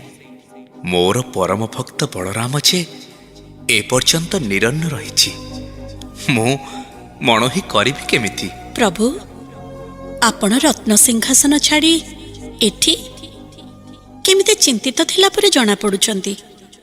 କ'ଣ ହେଇଛି ପ୍ରଭୁ? ନାଇଁ ଲକ୍ଷ୍ମୀ, ସେମିତି କିଛି ନାହିଁ। ହେଲେ ତୁମେ ଏଠି କାହିଁକି? ଶୁଣିଲି ଆପଣ ରତ୍ନ ସିଂହାସନରେ ନାହାନ୍ତି। ମନରେ ଗୋଟେ ଅହେତୁକ ଆଶଙ୍କା ଜାତ ହେଲା। ଘଟଣାର ସତ୍ୟାସତ୍ୟ ଜାଣିବା ପାଇଁ ଚାଲି ଆସିଲି। ତୁମର ଆଶଙ୍କା ଅହେତୁକ ନୁହେଁ ଲକ୍ଷ୍ମୀ। ତୁମେ ଜାଣିଛ ମୁଁ ଭକ୍ତର ଅଧୀନ। ଭଗତ ଜୀବ ମୋର ଜେଣେ, ମୁଁ ହିଁ ନିଶ୍ଚୟ ଯିବି ତେଣେ। ଭକ୍ତର ଭାବେ ବନ୍ଧା ଅଛି, ଆମ୍ଭେ ତା ନପାରୁ ମରୁଛି। ଭଗତ ମୋହର ଶରୀର, ମୁଁ ହିଁ ତାହାର ପ୍ରାଣେଶ୍ୱର। ଆପଣ ଏ କ'ଣ କହୁଛନ୍ତି ପ୍ରଭୁ? ଆପଣଙ୍କର ଭକ୍ତ ହିଁ ଆପଣଙ୍କର ସବୁ କିଛି, ଆଉ ଏ ଲକ୍ଷ୍ମୀ ଇଏ ଆପଣଙ୍କର କେହି ନୁହେଁ। କିଏ କହିଲା ତୁମେ କେହି ନୁହଁ ବୋଲି? ତୁମେ ଶକ୍ତିମୟୀ, ତୁମେ ମହାମାୟା। ତୁମ ବିନା ଜଗନ୍ନାଥର ସତ୍ତା ନଥାଏ। ଆଜି ବି ସେଦିନ କଥା ମନେ ପଡ଼ୁଛି କମଳା। ଭାଇଙ୍କ କଥାକୁ ସମ୍ମାନ ଦେବାକୁ ଯାଇ ତୁମକୁ ଶ୍ରୀମନ୍ଦିର ବାସନ୍ଦ କରିଥିଲି। ସେଥିପାଇଁ ଯେଉଁ ଦଣ୍ଡ ପାଇଛି, ଯେତିକି ହନ୍ତସନ୍ତ ହେଇଛି, ସେ କଥା କ'ଣ କେବେ ଭୁଲି ପାରିବି? ନା ଆଉ ସେମିତି ଭୁଲ କରି ବସିବି? ତା ପରଠାରୁ ତୁମକୁ ସ୍ୱାଧୀନ ଭାବରେ ସଂସାର ଭ୍ରମଣ କରିବାର ସୁଯୋଗ ଦିଆଯାଇଛି, ଆଉ ତୁମେ ତୁମ ଇଚ୍ଛାରେ ଭ୍ରମଣ କରୁଛ। ହେଲେ ପଦ୍ମା, ମୋର କ'ଣ ସ୍ୱାଧୀନତା ବୋଲି କିଛି ନାହିଁ? ମୁଁ କ'ଣ ନିଜ ଇଚ୍ଛାରେ କୁଆଡ଼େ ଟିକିଏ ବୁଲି ପାରିବିନି? ସବୁବେଳେ ହାତ ଗୋଡ଼ ଛନ୍ଦି ଗମ୍ଭୀରା ଭିତରେ ବସିଥିବି? ମୁଁ ସେ କଥା ଆପଣଙ୍କୁ କହିଲି କେତେବେଳେ? ଆପଣ ପରା ଇଚ୍ଛାମୟ। ଆପଣଙ୍କ ଇଚ୍ଛା ନହେଲେ ଗଛର ପତ୍ରଟିଏ ବି ହଲି ପାରିବନି। ଆପଣଙ୍କ ଭକ୍ତ ମୁହଁରୁ ପରା ଶୁଣିଛି, ଉନ୍ନନାଭିବତ ଖେଳୁ ଇଚ୍ଛା ଶକ୍ତି ବଳେ, ଉଦ୍ଭବ ହୋଇତୁ ବିଶ୍ୱପାଳୁ କାଳେ କାଳେ। ତୁମେ ଠିକ୍ ଶୁଣିଛ ଲକ୍ଷ୍ମୀ, ଠିକ୍ ବୁଝିପାରିଛ। ହେଲେ ତୁମେ ଗୋଟିଏ କଥା ଭୁଲି ଯାଇଛ। ଇଚ୍ଛାମୟଙ୍କର ଇଚ୍ଛାର ଅନ୍ତରାଳରେ ଗୋଟିଏ ଅଦୃଶ୍ୟ ଶକ୍ତି ବିଦ୍ୟମାନ ବୋଲି ସବୁକିଛି ସମ୍ଭବ ହେଇପାରୁଛି। ତୁମେ ଜାଣିଛ ସେ ଶକ୍ତି କିଏ? କିଏ? ତୁମ ବ୍ୟତୀତ ଆଉ କିଏ ହେଇପାରେ କୁହ ଲକ୍ଷ୍ମୀ? ସେଇଥିପାଇଁ ପରା ଲୋକେ ତୁମକୁ ଶ୍ରୀହରି ପ୍ରିୟା ବୋଲି କୁହନ୍ତି।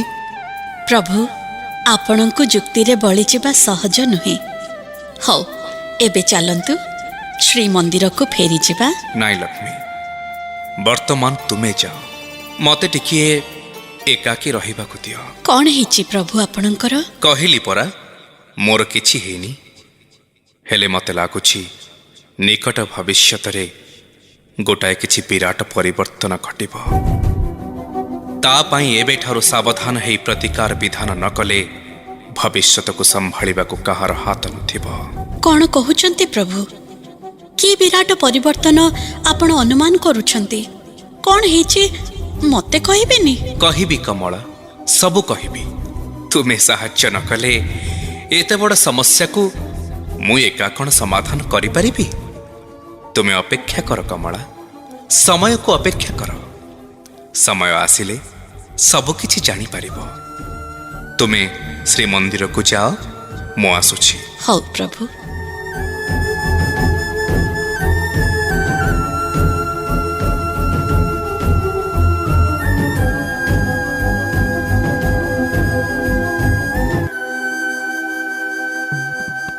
শ্রীকৃষ্ণ গোবিন্দ হরে মুরারে, হে নাথ নারায়ণ বাসুদেব, হে নাথ নারায়ণ বাসুদেব, হে নাথ নারায়ণ বাসুদেব।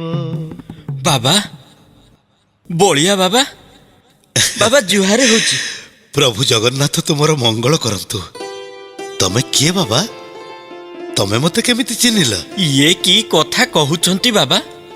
ମତେ ଆପଣ ଚିହ୍ନି ପାରୁନାହାନ୍ତି? ମୁଁ ପରା ପହଲି, ଏଇ ସଠସ ଗାଁର। ଆପଣ ତ ପୁରୀ ଧାମକୁ ପ୍ରଭୁଙ୍କ ଦର୍ଶନ କରିବାକୁ ଗଲେ ଯେ ଗଲେ, ଆଉ ଫେରିଲେନି। ଏଠି ଥିଲାବେଳେ କେତେ ପୁରାଣ, କେତେ ତତ୍ତ୍ୱ କଥା ଆମକୁ ଶୁଣଉଥିଲେ। ଆପଣ ଗଲା ପରେ ଭାଗବତ ଟୁଙ୍ଗି ସେମିତି ଖାଲି ପଡ଼ିଛି। ଆଉ କିଏ ଆମକୁ ପୁରାଣ ଶୁଣେଇବ? ଆପଣ ତ ଏକାବେଳେ ଆମକୁ ପୁରା ଭୁଲି ଗଲେ। ନାଇଁରେ ପହଲି, ଏ ସଂସାରଟା ଏମିତି। ଏଠି କେହି କାହାକୁ ଚିହ୍ନେ ନା, କି କେହି କାହାକୁ ଭୁଲେ ନା। ସବୁ ମାୟା। ଏଇ ଚିହ୍ନିବା ଆଉ ଭୁଲିବା କାମ ପ୍ରଭୁ ଜଗନ୍ନାଥଙ୍କ ଇଚ୍ଛାରେ ହେଇଥାଏ। ହେଇ ଦେଖୁନୁ, ତୁ କହୁଛୁ ମୁଁ ଏଇଠି ଥିଲି, ମୋର କିନ୍ତୁ ମନେ ନାହିଁ। ପ୍ରଭୁ ଏ ମାୟାକୁ ଭୁଲେଇ ଦେଇ ନିଜ ପାଖରେ ରଖିଥିଲେ, ପୁଣି ମତେ ବିଦା କରିଦେଲେ। ଏମିତି ଅନ୍ୟମନସ୍କ ଭାବରେ ଯାଉ ଯାଉ ପୁଣି ଆସି ଠିକଣା ଜାଗାରେ ପହଞ୍ଚିଗଲି। ତୁ ମତେ ଦେଖି ଚିହ୍ନି ପାରିଲୁ। ଏସବୁ ଜଗନ୍ନାଥଙ୍କ ଇଚ୍ଛାରେ ନୁହେଁ ତ ଆଉ କ'ଣ? ଆପଣ ପରା କହୁଥିଲେ ପ୍ରଭୁ ଯାହା କରନ୍ତି ଠିକ କରନ୍ତି, ସମସ୍ତଙ୍କ ମଙ୍ଗଳ କରନ୍ତି। ସେଇଆ ହେଇଛି। ପ୍ରଭୁ ପୁଣି ଆପଣଙ୍କୁ ଆମ ପାଖକୁ ପଠେଇ ଦେଇଛନ୍ତି। ଏଥର ଆମ ଭାଗବତ ଟୁଙ୍ଗି ପୁଣି ହସି ଉଠିବ, ଭଜନ କୀର୍ତ୍ତନରେ ଉଛୁଳି ଉଠିବ। ଆସନ୍ତୁ ଆସନ୍ତୁ ବାବା, ଆସନ୍ତୁ। ଆପଣଙ୍କୁ ଟୁଙ୍ଗି ଚାହିଁ ବସିଛି, ଆସନ୍ତୁ। ନାଇଁରେ ବାବା ପହଲି, ମତେ ଆଉ ସେ ଜଞ୍ଜାଳରେ ପକାନି। କାଳିଆ ମୋ ହାତରୁ ବେଡ଼ି ଖୋଲି ଦେଇଛି, ମନ ଇଚ୍ଛା ବୁଲିବାକୁ ମତେ ଛାଡ଼ି ଦେଇଛି। ତାରି ନାମ ଗାଇ ଗାଇ ମୁଁ ଚାଲିଛି। ମୋ ଯାତ୍ରାର ଶେଷ କୋଉଠି ମୁଁ ଜାଣିନି। ଜାଣିଛି ସେଇ କଳା ଠାକୁର। ହେଇତ ମଦନ ଆସିଲାଣି। ଆରେ ମଦନ, ଏ ମଦନ, ଏ ଦେଖିଲୁ କିଏ ଆଇଛନ୍ତି? ବଳିଆ ବାବା, ଆପଣ ଆମ ଗାଁକୁ ଆଇଛନ୍ତି? ଆହା କି ଭାଗ୍ୟ ଆମର! ପ୍ରଭୁ ଜଗନ୍ନାଥ ଏତେ ଦିନେ ଆମ ଡାକ ଶୁଣିଛନ୍ତି ତାହେଲେ। ହେଲେ ମଦନ, ବାବା କହୁଛନ୍ତି ଚାଲିଯିବେ ବୋଲି। ଭାଗବତ ଟୁଙ୍ଗିକୁ ଯିବାକୁ ମୁଁ ଯେତେ କହିଲିଣି, ବାବା ମୋଟେ ରାଜି ହଉନାହାନ୍ତି। ଇଏ କେମିତିକା କଥା? ବାବା ନାହାନ୍ତି ବୋଲି ଭାଗବତ ଟୁଙ୍ଗିଟା ଅପନ୍ତରା ହେଇ ପଡ଼ି ରହିଛି, ଖାଁ ଖାଁ ଲାଗୁଛି। ଦେଖୁନୁ, ବାବା କ'ଣ ଏଠିକି ଆସିବେ ବୋଲି ଆମେ ଜାଣିଥିଲେ? କୁଆଡ଼େ ଯିବା ଲୋକ ଆସି ଏଠି ପହଞ୍ଚିଛନ୍ତି। ଇଏ ତ ଜଗନ୍ନାଥଙ୍କ ଇଚ୍ଛା। ତାଙ୍କ ଇଚ୍ଛା ନଥିଲେ ବଳିଆ ବାବା କ'ଣ ଆମ ପାଖକୁ ଫେରି ଆସିଥାନ୍ତେ? ଶୁଣିଲେ ଶୁଣିଲେ ତ ବାବା, ମଦନ କ'ଣ କହୁଛି? ଆପଣଙ୍କର କ'ଣ କିଛି ମନେ ପଡ଼ୁନି? ସବୁ ସେଇ ଜଗନ୍ନାଥଙ୍କର ଇଚ୍ଛା।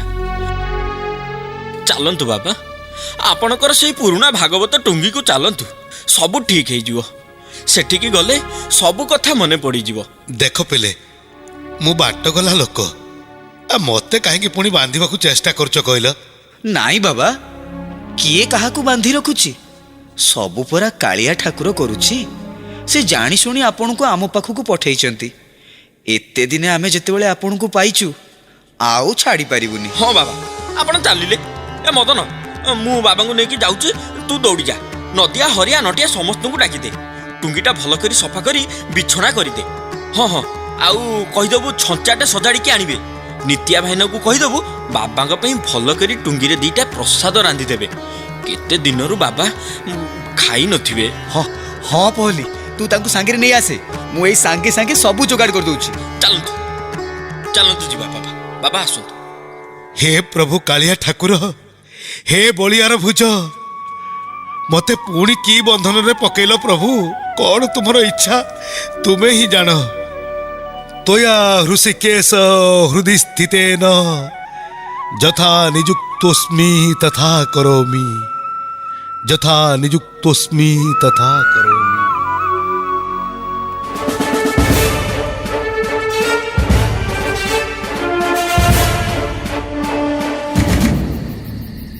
हे जगन्नाथ, हे मोर आराध्य देवता, तुम करुणा बिना प्रताप रुद्रर सत्ता नहीं प्रभु।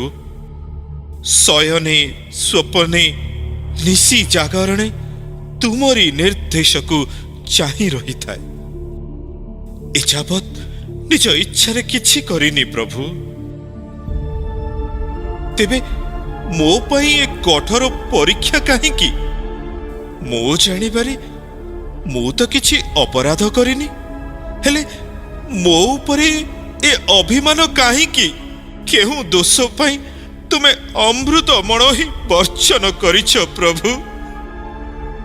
तुमे कौन भाविछ तुमे मण ही न करिबा जाए तुमर ए सेवक शांति रे रही परिबो? ना प्रभु, तुमे मण ही न करिबा जाए मु भी अन्न जल स्पर्श करिबि नहीं। तुमको तुमको मो हृदयर वेदना जणाइली, तेणिकी तुमर इच्छा।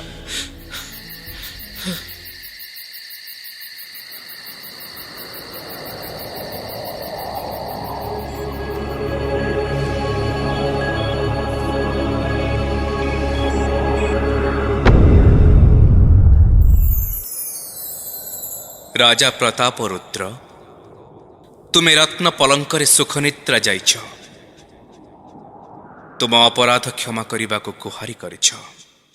तुमे निजे करिथिबा अपराध एते शीघ्र किपरि भूलिगल गजपति प्रताप रुद्र? तुमे केबे चिंता करिछ मोर प्रिय भक्त बलराम एबे कौन करुथिबो, केउ अवस्थारे थिबो? कुह प्रताप रुद्र, बलरामर दोष कण एते गुरुतर थिला जे ताकु निर्वासन दंड देई श्रीक्षेत्र बासंद करदेल? कौन से क्षति करिथिला तमर? मोर सेवक पुणी उत्कलर गजपति अन्यर कान कुहा कथारे विश्वास करिबो बोली मु जानि नथिली। तार परिणाम तमको भोग करिबाकु पड़िबो गजपति, तमको भोग करिबाकु पड़िबो। हे प्रभु कमलाकांत, ए अधम सेवकर अपराध मार्जना कर प्रभु। जहा मु करिछि ताहा तो तुमर निर्देश थिला प्रभु। सेथिपाई जदि मु दोष करिथाए तेबे कोन तुमे क्षमा करिबनी प्रभु? ना गजपति प्रताप रुद्र, ताहा मोर निर्देश नथिला, ताहा थिला महालक्ष्मींकर भक्त बलराम उपरे क्रोधर परिणति। तमे तो मो पाखरे किछि दोष करिन, दोष करिछ मोर परम भक्त बलराम पाखरे। जदि क्षमा चाहुच जाओ, भक्त बलराम को क्षमा मागी श्रीक्षेत्र को फेरे आण। पुनर्बार सबु जेमिति थिला सेमिति चलिबो।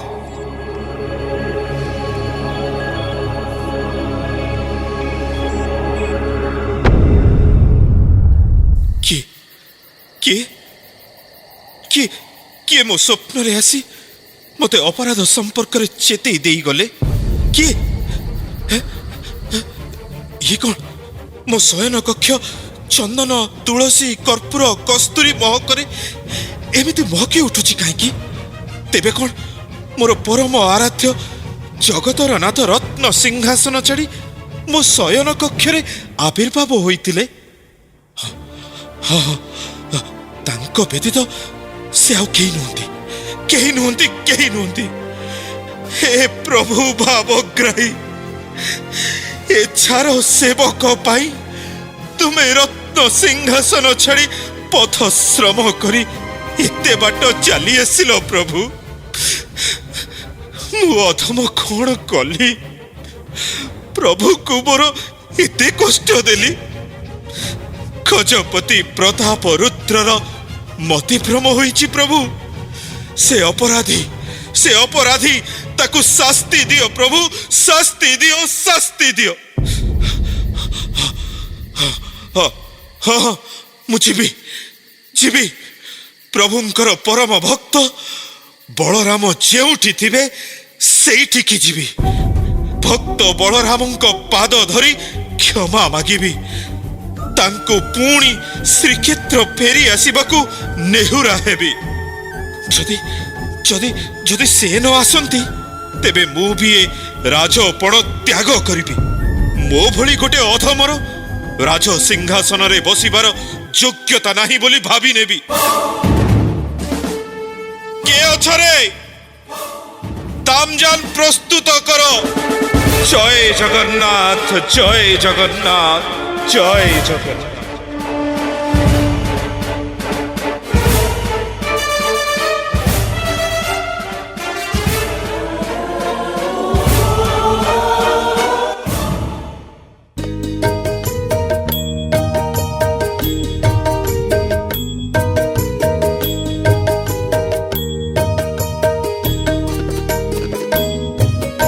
मुखे भज राम कृष्ण हरि लो सारी मुखे भज राम कृष्ण हरि लो सारी मारिने बटे क्रोध मजारी लो सारी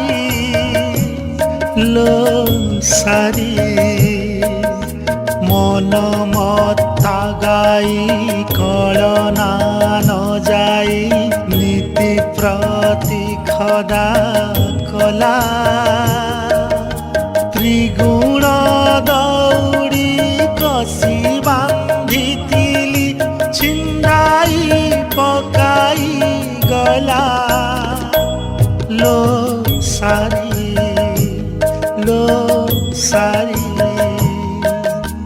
ओठ तो सुरंग थंट तो सरुआ दंत तो डालिंब मंजी बलराम दास भावरे भणिले सारी की के कला बंदी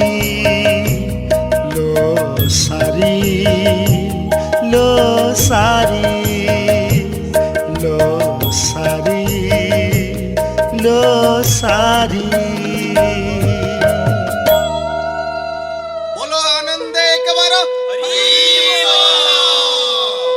हरि बोल जगन्नाथ स्वामी नयन पथगामी भव तुमे जगन्नाथ स्वामी नयन पथगामी भव तुमे प्रभु जगन्नाथंक माया देवतांको अगोचर छार मनीष कहूँ बुझिब तार माया से काहाको केतेबेले मारुछि काहाको तारुछि काहा उपरे करुणा वर्षा दउछि तो काहाको दांडर भिकारी करि दउछि पुणी काहाको कोळेई नउछि तो काहाको दूर को ठेली दउछि दैव दौड़ी मनीष गाई मनीषर बा आयत्त कौन अछि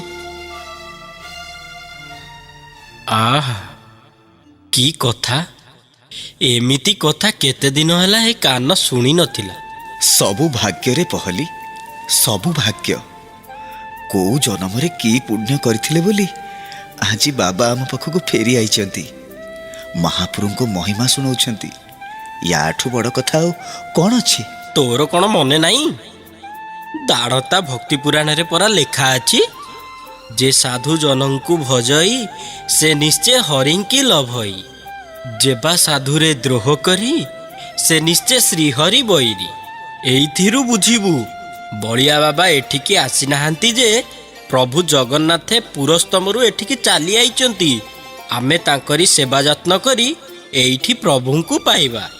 ଆଉ ପୁରସ୍ତମ ଯିବା ଦରକାର କ'ଣ? ତୁ ଠିକ୍ କହିଛୁ ପହଲି। ଏହି ଦେଖୁନୁ, ବାବା ନଥିଲେ ବୋଲି ଏ ଜାଗାଟା କେମିତି ମଶାଣି ଭୂଇଁ ପାଲଟି ଯାଇଥିଲା। ବାବା ଆସିବାରୁ ଗଛରେ ଫୁଲ ଫୁଟିଲା, ଫଳ ଧଇଲା, ହଳଦୀ ବସନ୍ତ, କୋଇଲି ଆଦି ପକ୍ଷୀମାନେ ଗୀତ ଗାଇଲେ।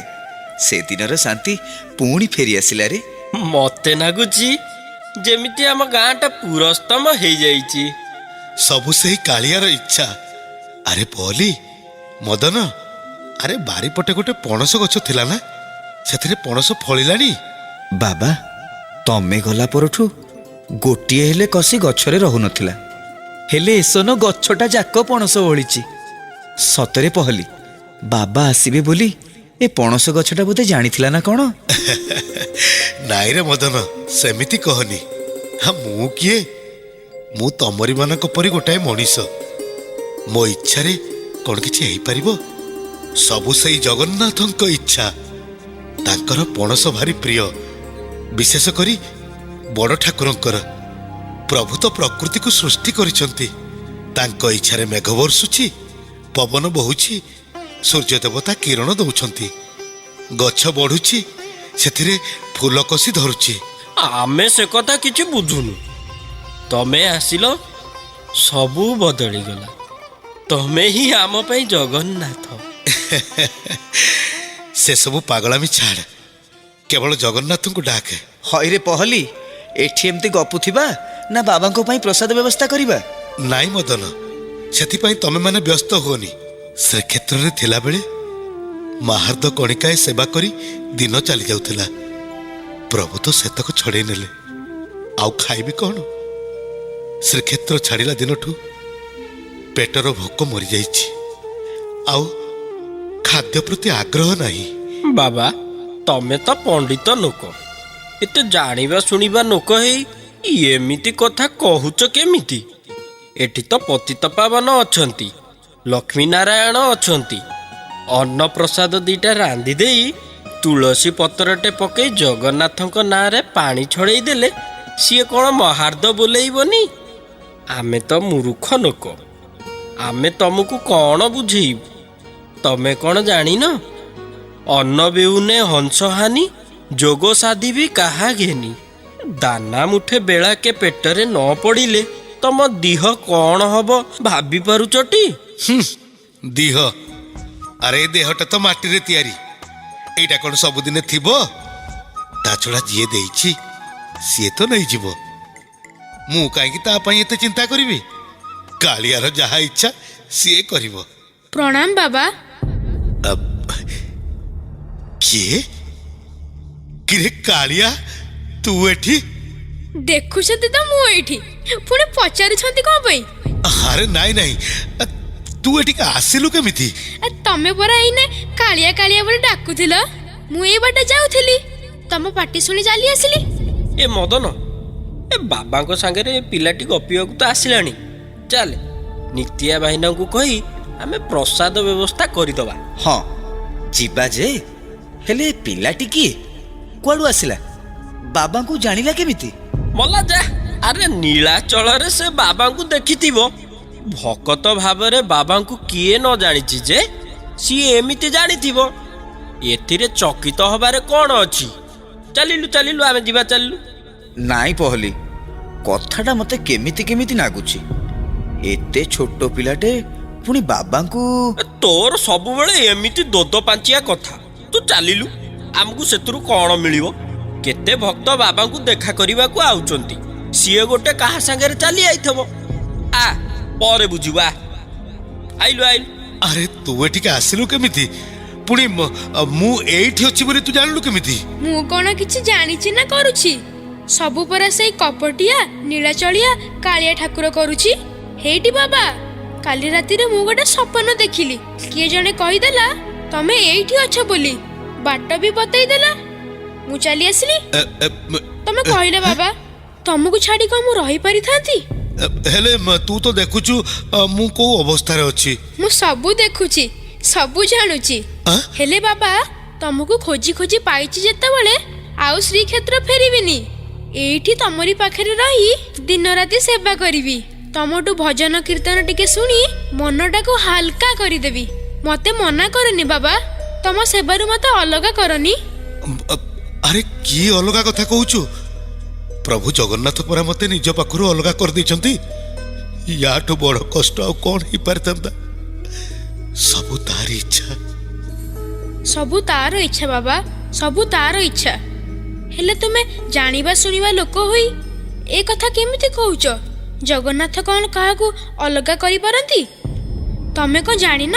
ଲକ୍ଷେ ରାଜାର ମୌଡ଼ମୁଣି ପୁରୁଷୋତ୍ତମ ଦେବଙ୍କ ମାନ ରଖିବାକୁ ରତ୍ନ ସିଂହାସନ ଛାଡ଼ି ଚାଲି ଯାଇଥିଲେ। ସିଏ ପରା ଭକତ ଭାବରେ ବନ୍ଧା। ଭକ୍ତ ଯୋଉଠି ଯେତେବେଳେ ଯେମିତି ଭାବରେ ଡାକିଛି ସେ ଚାଲି ଯାଇଛନ୍ତି। ଭକ୍ତ ସୁଦାମାଙ୍କୁ କେତେ କଷ୍ଟ ଦେଲେ, ହେଲେ ଛାଇ ପରି ତାଙ୍କ ପାଖେ ପାଖେ ଥିଲେ ନା। ମୁଁ କଣ ତମକୁ ଏତେ କଥା ବୁଝେଇବି ମ? ହଇରେ କାଳିଆ, ତୁ ଏଡ଼ିକି ବକଟେ ପିଲା ହେଇ ଏତେ କଥା କେମିତି ଜାଣିଲୁ କିରେ? ତମର କଣ କିଛି ମନେ ନାହିଁ? ପୁରସ୍ତମରେ ଥିଲାବେଳେ ତମେ ପରା ସବୁବେଳେ ଏଇ ଭକତ ମାନଙ୍କ କଥା କହୁଥିଲ। ମୁଁ ଶୁଣି ଶୁଣି କିଛି ମନେ ରଖିଥିଲି, କହିଦେଲି। କାଳିଆ ପିଲାଟେ ହେଲେ ବି ଉଚିତ କଥା କହୁଛି। ପ୍ରକୃତରେ ମା ସିନା ରାଗି ମତେ ଦୂରେଇ ଦେଇଛି, ହେଲେ ଜଗନ୍ନାଥ ତ କିଛି କହିନାହାନ୍ତି। ତାହେଲେ କାଳିଆଟା ଏସବୁ କଥା ଜାଣିଲା କେମିତି? କଣ ଭାବୁଛ ବାବା? ପଛ କଥା ଭୁଲି ଯାଅ। ମୁଁ ଏଇଠି ତମ ପାଖରେ ରହି ତମକୁ ମୁଠେ ଫୁଟେଇକି ଦେବି, ତମର ସେବା କରିବି। ସେଇଥିପାଇଁ ପରା ତାରି କଥାରେ ଶ୍ରୀକ୍ଷେତ୍ରକୁ ଛାଡ଼ି ମୁଁ ଏଇଠିକି ଚାଲି ଆସିଛି। ମତେ ଏଠି ରହିବାକୁ କଣ ଅନୁମତି ଦବନି ବାବା? ଦେଖୁଛି ତତେ ଆଉ କଥାରେ ପାରି ହବନି। ହଉ, ମୋ ପାଖରେ ରହିବାକୁ ତୋର ଯଦି ଏକାନ୍ତ ଇଚ୍ଛା ତେବେ ରହ। ଯେତେବେଳେ ଯାହା ମିଳିବ ମୁଠେ ଖାଇବୁ, ନହେଲେ ଭୋକ ପେଟରେ ପାଣି ମୁନ୍ଦେ ପିଇ ଶୋଇଯିବୁ। ନାଇଁ ମ ବାବା, ମୋ ଖାଇବା କଥା ତମେ କାହିଁ ଚିନ୍ତା କରୁଛ? ତମ ମୁହଁରୁ ଭଗବାନଙ୍କ ନାମ ଶୁଣିଲେ ପରା ଭୋକ ଶୋଷ ଆପେ ଆପେ ଭୁଲି ହୋଇଯିବ। ସେଥିରେ ମୋ ପେଟ ପୁରିଯିବ। ମୋର ଆଉ କିଛି ଦରକାର ନାହିଁ। ଏତେ ଛୋଟ ଦିନରୁ ଠାକୁରଙ୍କ ପ୍ରତି ତୋ ଭକ୍ତି ଦେଖି ମତେ ଆଶ୍ଚର୍ଯ୍ୟ ଲାଗୁଛି। ମତେ ଲାଗୁଛି ତୁ ଯେମିତି ମଣିଷ ପିଲା ନୁହଁ, ମଣିଷ ରୂପରେ କେହି ଦେବତା ବା ଯୋଗୀ ଋଷି ଜନ୍ମ ହୋଇ ପଡ଼ିଛନ୍ତି। ହଉ ହଉ ଚାଲ, ପ୍ରସାଦ ଟିକେ ପାଇ ବିଶ୍ରାମ ନେବୁ, ଚାଲ।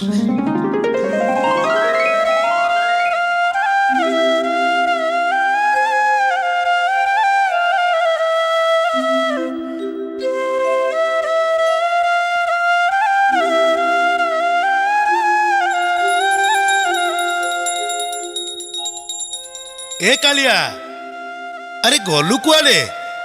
ଭୋଗ ବଢିଲାଣି, ପ୍ରସାଦ ପାଇବୁ ଆ। ନାଇଁ ବାବା, ମୁଁ ଗଲି କୁଆଡେ?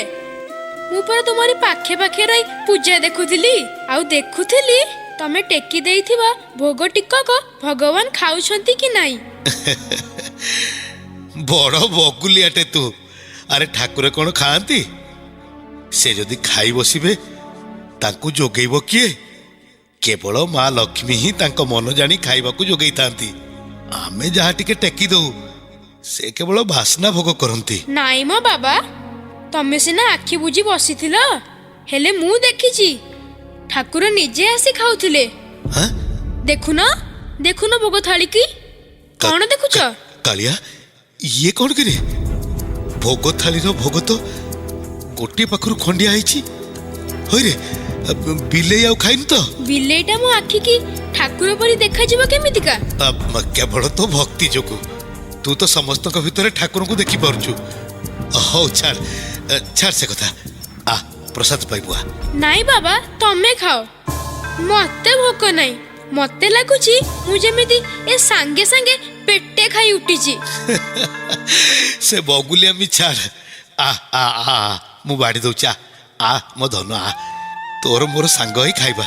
ଆରେ କାଳିଆ, ହେଇଟି ବାବା, ସବୁ ଜାଣି ଶୁଣି ପୁଣି ଅଜଣା ହେଉଛ। ସିଏ ପରା ଅଭଡ଼ା, ତାକୁ ବାଢିବ କଣ? ତମେ ଏକ ପେଟ ପୁରା ଖାଇଦିଅ, ଯାହା ବଳିବ ମୁଁ ଟିକେ ପାଇଦେବି। ହଇରେ, ଏଇଟା କଣ ଶ୍ରୀକ୍ଷେତ୍ର? ଅବଢା ଆସିବ କୋଉଠୁ? ହେଲାନି, ତମେ ତୁଳସୀ ପକାଇ ଗୋପାଳ ମନ୍ତ୍ରରେ ଜଗନ୍ନାଥଙ୍କୁ ପାଣି ଛଡେଇଲ, ସିଏ ଅବଢା ହେଲାନି ତ ଆଉ କଣ? ହଇରେ କାଳିଆ, ତୁ ଏକଥା କେମିତି ଜାଣିଲୁ? ତୁ ତ ମୋ ଗୁରୁ ହେଇଗଲୁ। ମୁଁ ସବୁ ଜାଣିଛି ଯେ, ହେଲେ କହିପାରିବିନି। ଏଇଲେ କଣ ମୁଁ କହିଲି ଆଉ ମନେ ପକାଇ ପାରୁନି। ବାବା ମ, ତମେ ଏତେ ଗହିର ଭିତରକୁ ନ ବସି ପ୍ରସାଦ ସେବନ କରି ବିଶ୍ରାମ କର। ମୁଁ ପଛରେ ସେଥିରୁ କଣିକାଏ ପାଇଦେଇ ସବୁ କାମ ଛିଣ୍ଡେଇ ବିଶ୍ରାମ ନେବି। ହଉ, ତୋ ଇଚ୍ଛା ଆଉ ସେ କାଳିଆର ଇଚ୍ଛା।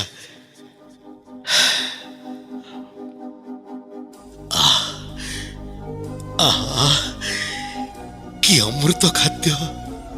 ହଇରେ କାଳିଆ, ଇଏ ତ ଶ୍ରୀକ୍ଷେତ୍ର ରନ୍ଧା ଅବଢ଼ାଠୁ କୌଣସି ଗୁଣରେ ଉଣା ନୁହେଁ।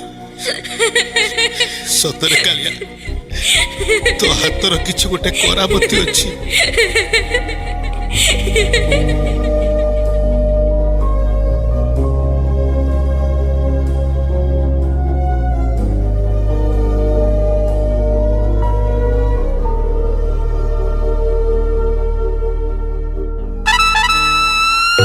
বীর শ্রী গজপতি গৌড়েশ্বর নবকোটি কর্ণাট উৎকল কলবর্গেশ্বর বীরাধি বীরবর শ্রী শ্রী প্রতাপ রুদ্রদেব বিজে ছামুছা। ବାବା ବାବା ମୋ ବଳିଆ ବାବା କୁଆଡେ ଗଲ? ଏଇଆଡ଼ିକି ଟିକେ ଆଇଲ। କଣ ହେଇଛି ପହଲି? କାହିଁକି ଏମିତି ଡାକ ଛାଡ଼ିଛୁ? ଭାରି ବ୍ୟସ୍ତ ହେଲା ପରି ଜଣା ପଡୁଛୁ। ହେଇଟି ବାବା, ଜାଣିଲଣି ଗଜପତି ମହାରାଜା ବିଜେ ହେଇଛନ୍ତି। ଗାଁ ମୁଣ୍ଡରେ ପରା ବୀର କାହାଳି ବାଜୁଛି। ତମେ କଣ ଶୁଣିପାରୁନ? ମତେ ରଜାଙ୍କଠୁ କଣ ମିଳିବ? ସିଏ ତାଙ୍କ କାମରେ ଆସିଥିବେ, ପାରିଧି କରିବେ, ପ୍ରଜାଙ୍କ ଭଲ ମନ୍ଦ ବୁଝି ପୁଣି ଉଆସକୁ ଫେରିଯିବେ। ମୋର ତାଙ୍କ ସାଙ୍ଗରେ କିଛି କାମ ନାହିଁ କି ରାଜା ବୋଲି ଦୌଡ଼ି ଯାଇ ତାଙ୍କ ପାଦ ତଳେ ଲମ୍ବ ହୋଇ ପଡ଼ିବାର ନାହିଁ। ମୋ ରାଜା ତ ଏଇଠି ମୋ ପାଖରେ ଅଛନ୍ତି। ଦେଖୁନୁ, ଦେଖ, ଏ କାଳିଆଟା ସକାଳୁ କୁଆଡ଼େ ଯାଇଛି, ଏ ଯାଏ ଦେଖା ନାହିଁ। କଣ କରିବି? କଷ୍ଟେ ମଷ୍ଟେ ଠାକୁରଙ୍କ ପାଇଁ ପ୍ରସାଦ ଦିଟା ବସେଇଥିଲି। କହିଲୁ ପହଲି, ଠାକୁର କଣ ଉପାସ ରହିବେ? ତମ ଦିହ ଭଲ ନାହିଁ, ଏ ଅବସ୍ଥାରେ ତମେ କାହିଁ କଷ୍ଟ କରୁଥିଲ ଯେ? ନିତ୍ୟା ଭାଇନାଙ୍କୁ କହିଥିଲେ ମୁଠେ ପ୍ରସାଦ ରାନ୍ଧି ଦେଇ ନଥାନ୍ତା? ନାଇଁ ପହଲି, ତମେମାନେ ତ ଜାଣିଛ ତମ ବଳିଆ ବାବା କୌଣସି କାମ ପାଇଁ କାହା ଉପରେ ନିର୍ଭର କରେନି। ମୋ ହାତ ଗୋଡ଼ ଚାଲୁଛି, ମୁଁ କାହିଁକି ଆଉ ଜଣକୁ କଷ୍ଟ ଦେବି? କାଳିଆଟା ପିଲାଟା ହେଲେ କଣ ହବ? ତା ହାତରେ ମିଠା ଅଛି। ଠାକୁରେ ତା ହାତ ରନ୍ଧା ସୁଖରେ ମଣୋଇ କରୁଛନ୍ତି ବୋଲି ମୁଁ ଅନୁଭବ କରୁଛି। ହେଲେ ହେଲେ ସିଏ ତ ନାହିଁ। ତେଣୁ ମୋ ଠାକୁରଙ୍କ ପାଇଁ ମୁଁ ନିଜେ ନ ରାନ୍ଧି ଅନ୍ୟ କାହାକୁ କାହିଁକି କହିବି? ଅନ୍ୟ ଜଣେ କଣ ମୋ ପ୍ରଭୁର ମନ ବୁଝି ତାଙ୍କ ରୁଚିଲା ଭଳି ଭୋଗ ରାନ୍ଧି ପାରିବ? ପହଲି ବାବା, ମଣିମା କଣ ଆମ ଭାଗବତ ଟୁଙ୍ଗି ଆଡ଼ିକି ଆଉଛନ୍ତି? ଆଶ୍ଚର୍ଯ୍ୟ! ଉତ୍କଳର ଗଜପତି ଭକ୍ତ ଶିରୋମଣି ପ୍ରତାପ ରୁଦ୍ରଦେବ ମୋ କୁଟୀର ଆଡ଼େ କାହିଁକି ଆସୁଛନ୍ତି? ସେ କଣ ମୋ ପାଖକୁ ଆସୁଛନ୍ତି? ନା ନା, ଉତ୍କଳର ଗଜପତି ମୋ ଭଳି ଗୋଟେ ନଗଣ୍ୟ ମଣିଷ ପାଖକୁ ଆସିବେ କାହିଁକି? ଆରେ ଆରେ ଆରେ ପହଲି, ମଦନ, ମୁଁ ଏଠି ଅଛି ବୋଲି ତମେମାନେ ଗଜପତିଙ୍କୁ କହିନ ତ? ନାଇଁ ବାବା, ଆମେ କାହିଁକି କହିବୁ? ତାହେଲେ ତାହେଲେ ଗଜପତି ଏଠିକି ଆସିବାର କାରଣ କ'ଣ ହେଇପାରେ? ମୋତେ ନିର୍ବାସନ ଦଣ୍ଡ ଦେଇ ତାଙ୍କ ମନ କ'ଣ ବୁଝିଲାନି ଯେ ଆଉ କିଛି ଅଧିକ ଦଣ୍ଡ ଦେବା ପାଇଁ ଏଠିକି ଆସୁଛନ୍ତି? ନା ନା, ଏମିତି ଭାବିବାଟା ମୋର ଠିକ୍ ନୁହେଁ। ପ୍ରଭୁ ଜଗନ୍ନାଥଙ୍କ ପରମ ଭକ୍ତଙ୍କ ଚରିତ୍ର ସମ୍ପର୍କରେ ଓଲଟା କଥା ଭାବିବା ଅପରାଧ ହେବ। ତାଙ୍କ ଭକ୍ତ ଚରିତ୍ରର ଏପରି କଦର୍ଥ ଚିନ୍ତାକୁ ପ୍ରଭୁ ମୋର ସହିପାରିବେନି। ହଉ, ସବୁ ତାରି ଇଚ୍ଛା। କଣ ଭାବୁଛନ୍ତି ବାବା? ନା ନା ନା, ସେ କିଛି ନୁହେଁ। ହଁ ପହଲି, ମଦନ, ଗଜପତିଙ୍କ ପାଦ ଏ ଭଙ୍ଗା କୁଡ଼ିଆରେ ପଡ଼ିଲେ ଏ ମାଟି ପବିତ୍ର ହୋଇଯିବ ରେ। ଯଦି ସେ ଆସୁଛନ୍ତି ତାଙ୍କୁ ପାଛୋଟି ଆଣିବ। ମୁଁ ତ ଠିଆ ହେଇପାରୁନି, ଏଇଠି ବିଶ୍ରାମ କରୁଛି। ଗଜପତି ଗଲା ପରେ ପ୍ରଭୁଙ୍କ ପାଇଁ ପ୍ରସାଦ ରାନ୍ଧିବି।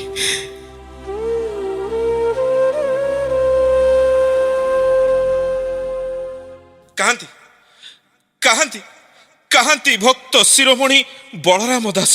ମଣିମା, ବଳରାମ, ମଣିମା, ମତେ କ୍ଷମା କରିଦିଅ ବଳରାମ।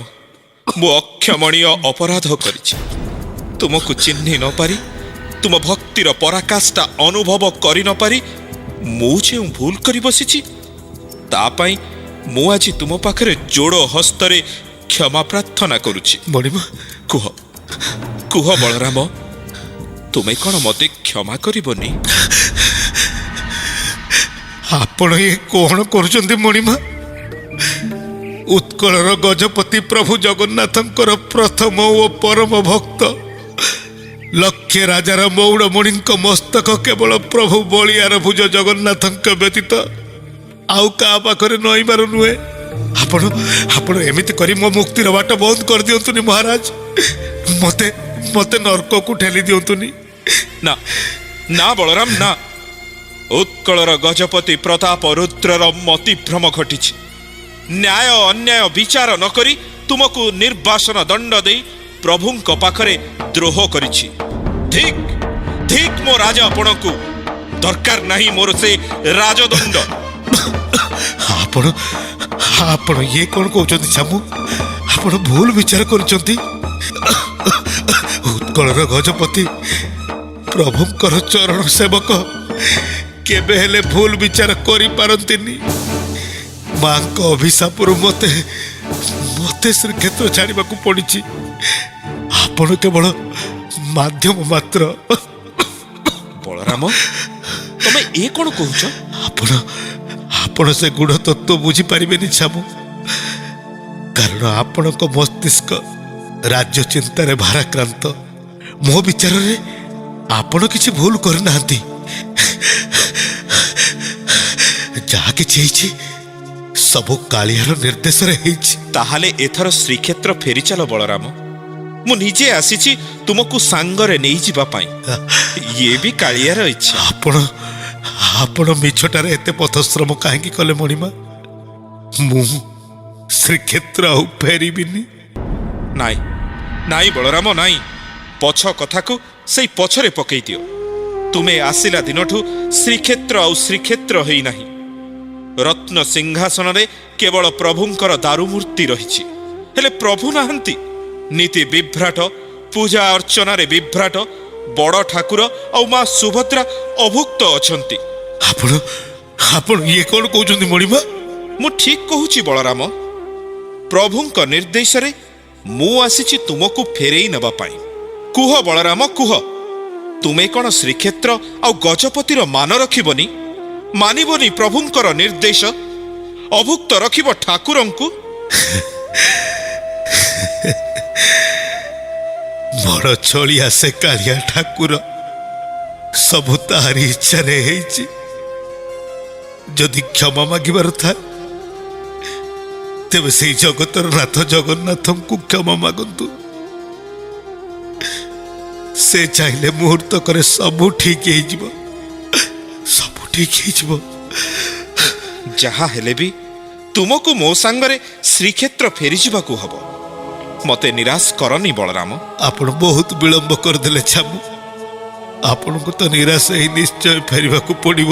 ବଳରାମ, ହଁ ମଣିମା, ଏ ପାଗଳ ବଳରାମ ଠିକ କହୁଛି। ଏ ଶରୀର ଭୀଷଣ ଅସୁସ୍ଥ, ଉଠିବାର ଶକ୍ତି ନାହିଁ ମୋର ଆଉ। କେବଳ ମୃତ୍ୟୁର ଆହ୍ୱାନକୁ ଅପେକ୍ଷା। ଅବୁଝା ହୁଅନି ବଳରାମ। ତୁମକୁ ଶ୍ରୀକ୍ଷେତ୍ର ନେଇ ତୁମ ପାଇଁ ସୁନ୍ଦର ଆଶ୍ରମ ତିଆରି କରିଦେବି। ରାଜ ବୈଦ୍ୟ ନିଯୁକ୍ତ କରି ତୁମର ଚିକିତ୍ସା କରାଇବି। ତୁମେ ଫେରିଚାଲ ବଳରାମ, ଫେରିଚାଲ। କିଛି ଲାଭ ହବନି ମଣିମା। ଯଦି ମତେ ନେଇଯିବା, କାଳିଆର ଇଚ୍ଛା କୌଣସି ରାଜବୈଦ୍ୟର ଔଷଧ କାଟୁ କରିବନି। ତା ଛଡ଼ା ମୁଁ ଏଠି ବହୁତ ଭଲ ଅଛି। ଏ ଟୁଙ୍ଗି ମୋ ପାଇଁ ଶ୍ରୀମନ୍ଦିର। ଆଜି ଆପଣଙ୍କ ଚରଣ ରେଣୁରେ ତାହା ଅଧିକ ପବିତ୍ର ହେଇଯାଇଛି। ମୁଁ ଭାବୁଛି ଆପଣ ନୁହନ୍ତି, ଗଜପତିଙ୍କ ରୂପରେ ମୋ ପ୍ରଭୁ ନିଜେ ଆସିଛନ୍ତି। ଆଉ ମୋର କିଛି ଦରକାର ନାହିଁ। ଏଥର ମୁଁ ଖୁସିରେ ମରିପାରିବି।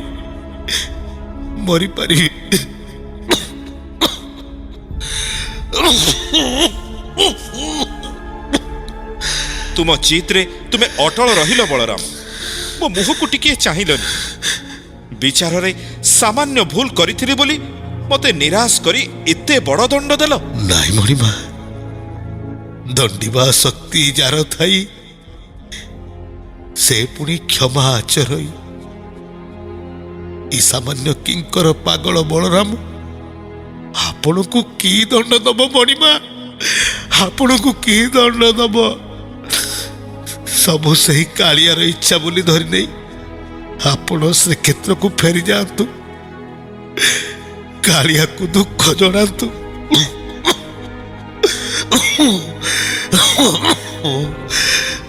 ସବୁ ଠିକ ହେଇଯିବ, ସବୁ ଠିକ ହେଇଯିବ। କି ଦୁଃଖ ଜଣେଇବି କାଳିଆକୁ? କି ଉତ୍ତର ଦେବି ମୁଁ ତା ପ୍ରଶ୍ନର? କେଉଁ ମୁହଁ ନେଇ ମଣୋହି କରିବାକୁ ମୁଁ ତାଙ୍କୁ ଅନୁରୋଧ କରିବି? କୁହ କୁହ ବଳରାମ, କୁହ। ଆପଣଙ୍କ ସବୁ ପ୍ରଶ୍ନର ଉତ୍ତର ମୋ ପାଖରେ ନାହିଁ ମଣିମା।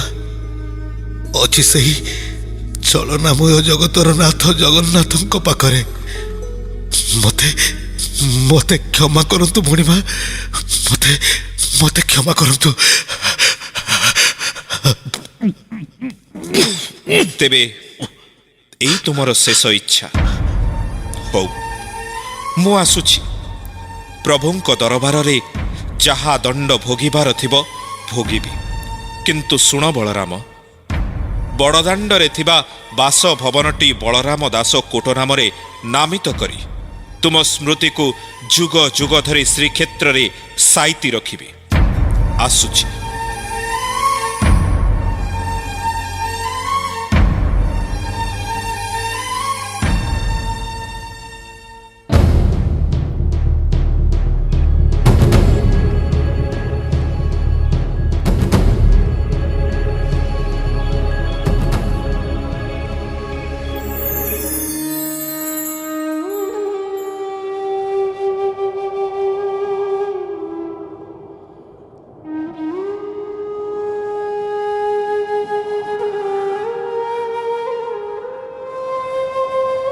ପ୍ରଭୁଙ୍କ ଶ୍ରୀମୁଖ ଆଜି ନିରସ ଶୁଷ୍କ କାହିଁକି?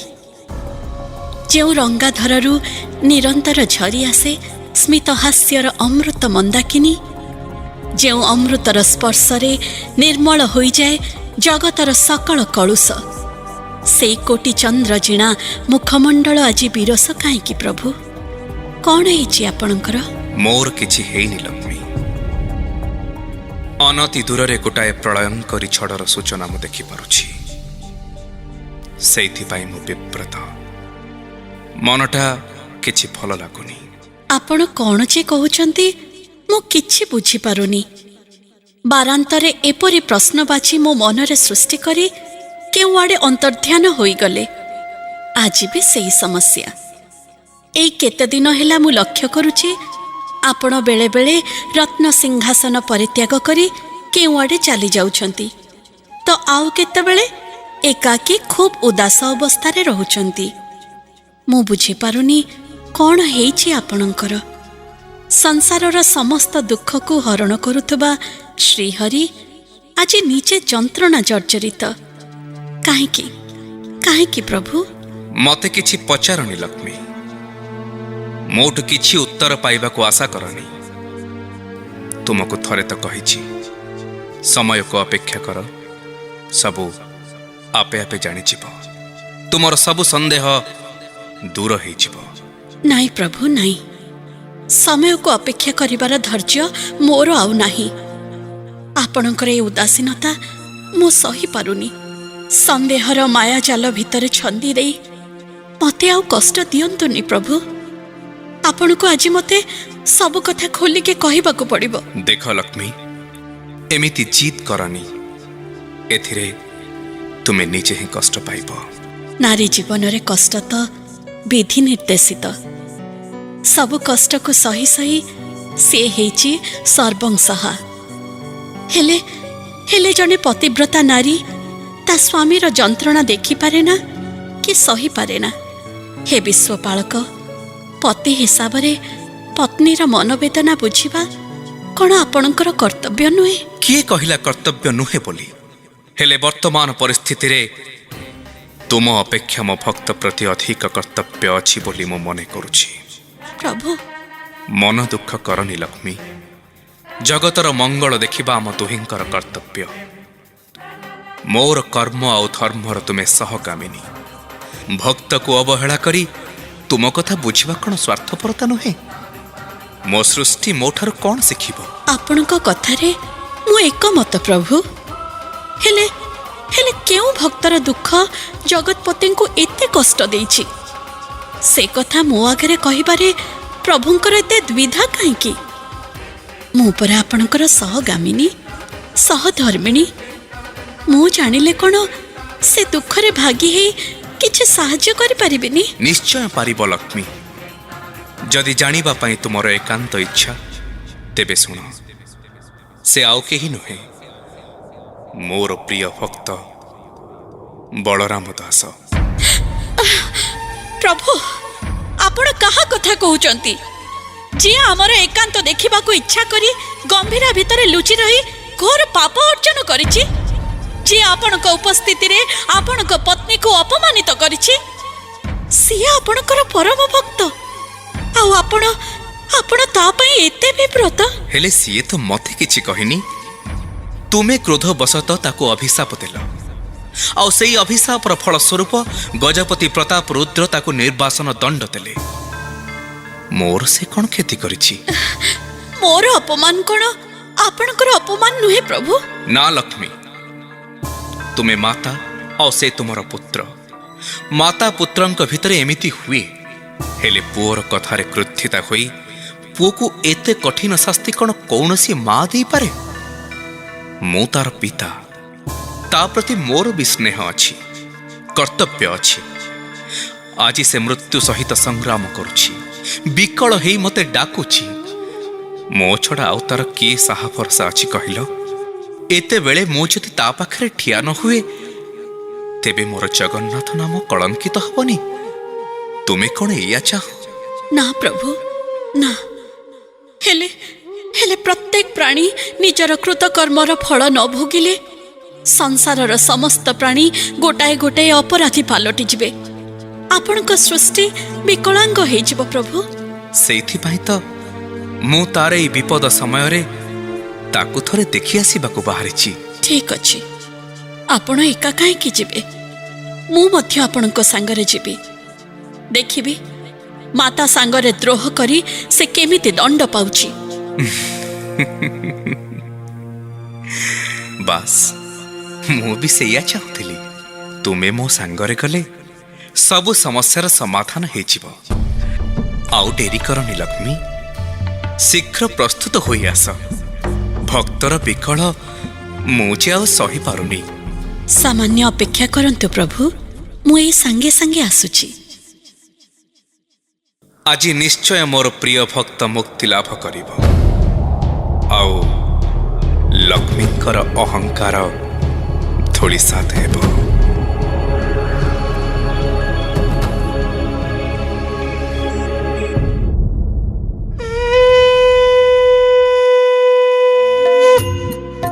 हे जगन्नाथ, हे जगन्नाथ, हे जगन्नाथ, हे जगन्नाथ, सबुथिरु वंचित करी केउ जसवाना उड़ाइब हे। जहा देइथिल सबु त नेलणी, आउ एबे किस छड़ाइब हे। आउ एबे किस छड़ाइब हे। हे जगन्नाथ, हे जगन्नाथ, हे जगन्नाथ, ଜଗନ୍ନାଥ।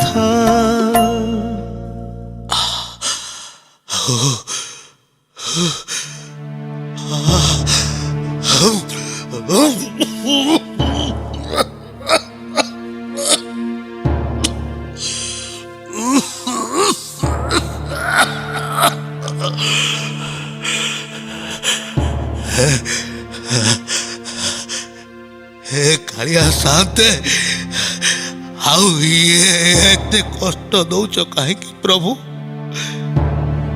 ମୁଁ ମହାପାପୀ, ମୁଁ ଅଧମ। ଶେଷ ସମୟରେ ତୁମକୁ ଟିକେ ଦେଖିପାରିଲିନି।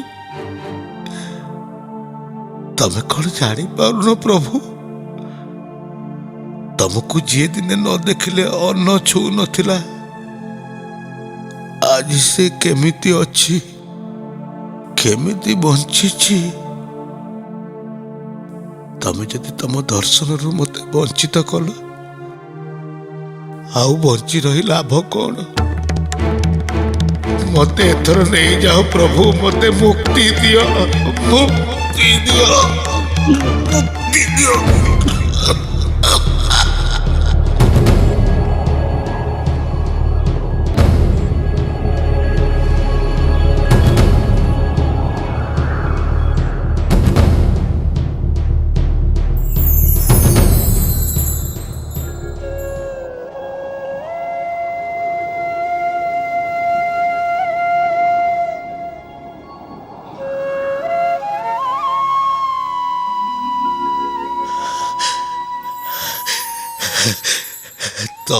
ତମେ ତମେ ଆସିଛ ପ୍ରଭୁ।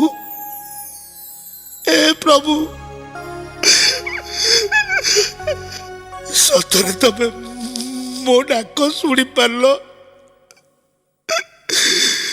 ତମେ ହିଁ ଭକ୍ତର ଭଗବାନ। ତା ନ ହେଇଥିଲେ ଗୋଟେ ପାପୀ ପାଇଁ ତୁମେ ରତ୍ନ ସିଂହାସନ ଛାଡ଼ି ଏତେ ବାଟ ଚାଲି ଆସିଥାନ୍ତ କେମିତି? ଇଏ ନବଲାବଣ୍ୟ ରୂପ ଦେଖି ମୋ ଆଖି ପବିତ୍ର ହେଇଗଲା, ଧନ୍ୟ ହେଇଗଲା ଇଏ କ୍ଷୁଦ୍ର ଜୀବନ।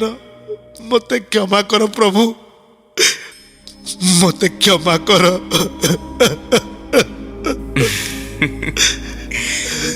ମୁଁ ତୁମ ପାଖରୁ ଗଲି କେତେବେଳେ ଯେ ଆସିବା କଥା ପଚାରୁଛ? ମୁଁ ପରା ସବୁବେଳେ ତୁମ ପାଖେ ପାଖେ ଅଛି। ହେଲେ ତମେ ମତେ ଚିହ୍ନି ପାରିଲନି ବଳରାମ। ହଉ ଛାଡ଼ ସେ କଥା। ଦେଖ ବଳରାମ, ଆଜି ତୁମ ପାଖକୁ ତୁମ ମା ଆସିଛନ୍ତି। ମା ମନ ତ ପୁଅର ଦୁଃଖ ଦେଖି ରହିପାରନ୍ତି କେମିତି? ଯାହା ହଉ ଭଲ ହେଇଛି। ହେଲେ ମା, ତୁ ପରା ମତେ ଅଭିଶାପ ଦେଇ ଶ୍ରୀକ୍ଷେତ୍ର ଭାଷଣ କରିଥିଲୁ, ପୁଣି କୋଉ ମୁହଁରେ ମୋ ପାଖକୁ ଦୌଡ଼ିକି ଆସିଲୁ? ବଳରାମ, ତୁ ଏତେ କଷ୍ଟ ସହିବି ତୋ ମୁହଁର ଆଣ୍ଟ ଏଯାଏ ଛାଡ଼ିନୁ? ମୁଁ ଦେଖିବାକୁ ଆସିଛି ମାଆକୁ ଅପମାନ ଦବାର ଫଳ ତୁ କେମିତି ଭୋଗୁଛୁ। ମୁଁ ତତେ କହିଥିଲି ନା, ତୁ ଶ୍ରୀକ୍ଷେତ୍ରରେ ମରିପାରିବୁନି ବୋଲି। ଆଜି ବୁଝିପାରୁଛୁ ତ ମାର ଅଭିଶାପ କେମିତି ଫଳେ? ବୁଝିଲି କେମିତି? ମୁଁ ଠିକ ଜାଣିଛି ତୋ ଅଭିଶାପ ମୋ ଉପରେ ପଡ଼ିବନି। ମାର ଗାଳି, ଦାଣ୍ଡର ଧୂଳି। ଦେଖୁଛନ୍ତି ପ୍ରଭୁ, ଏତେ ସରି ହେଲା ପରେ ବି ସେ କହୁଛି ଅଭିଶାପ ପଡ଼ିନି ବୋଲି। ସେ ତ କିଛି ଭୁଲ କହିନି କମଳା। ପ୍ରଭୁ, ଆପଣ ବି ଶେଷରେ ତୁ ପୁରା ଜଗତର ଠାକୁରାଣୀ, ଏତିକି ବୁଝିପାରୁନ?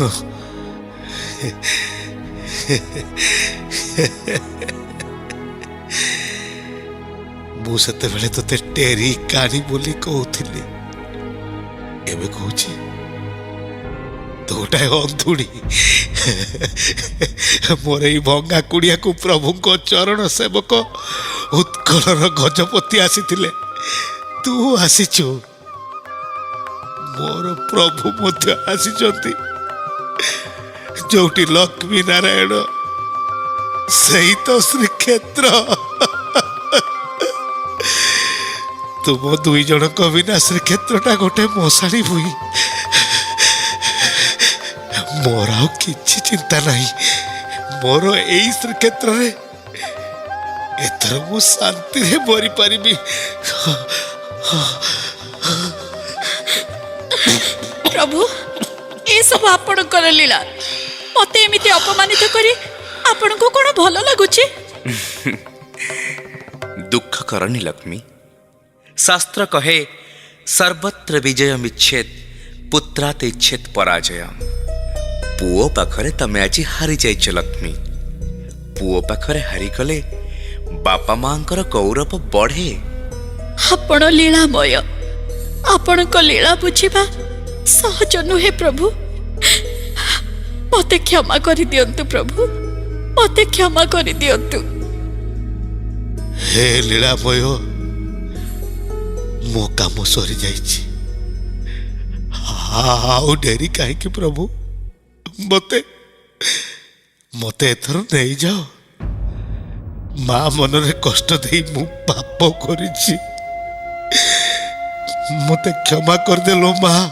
ଏ ମା, ମତେ କ୍ଷମା କରିଦେ। ତୋ ପାଦ ତଳେ ଏଇ ମୋର ଶେଷ ପ୍ରଣାମ, ଶେଷ ପ୍ରଣାମ।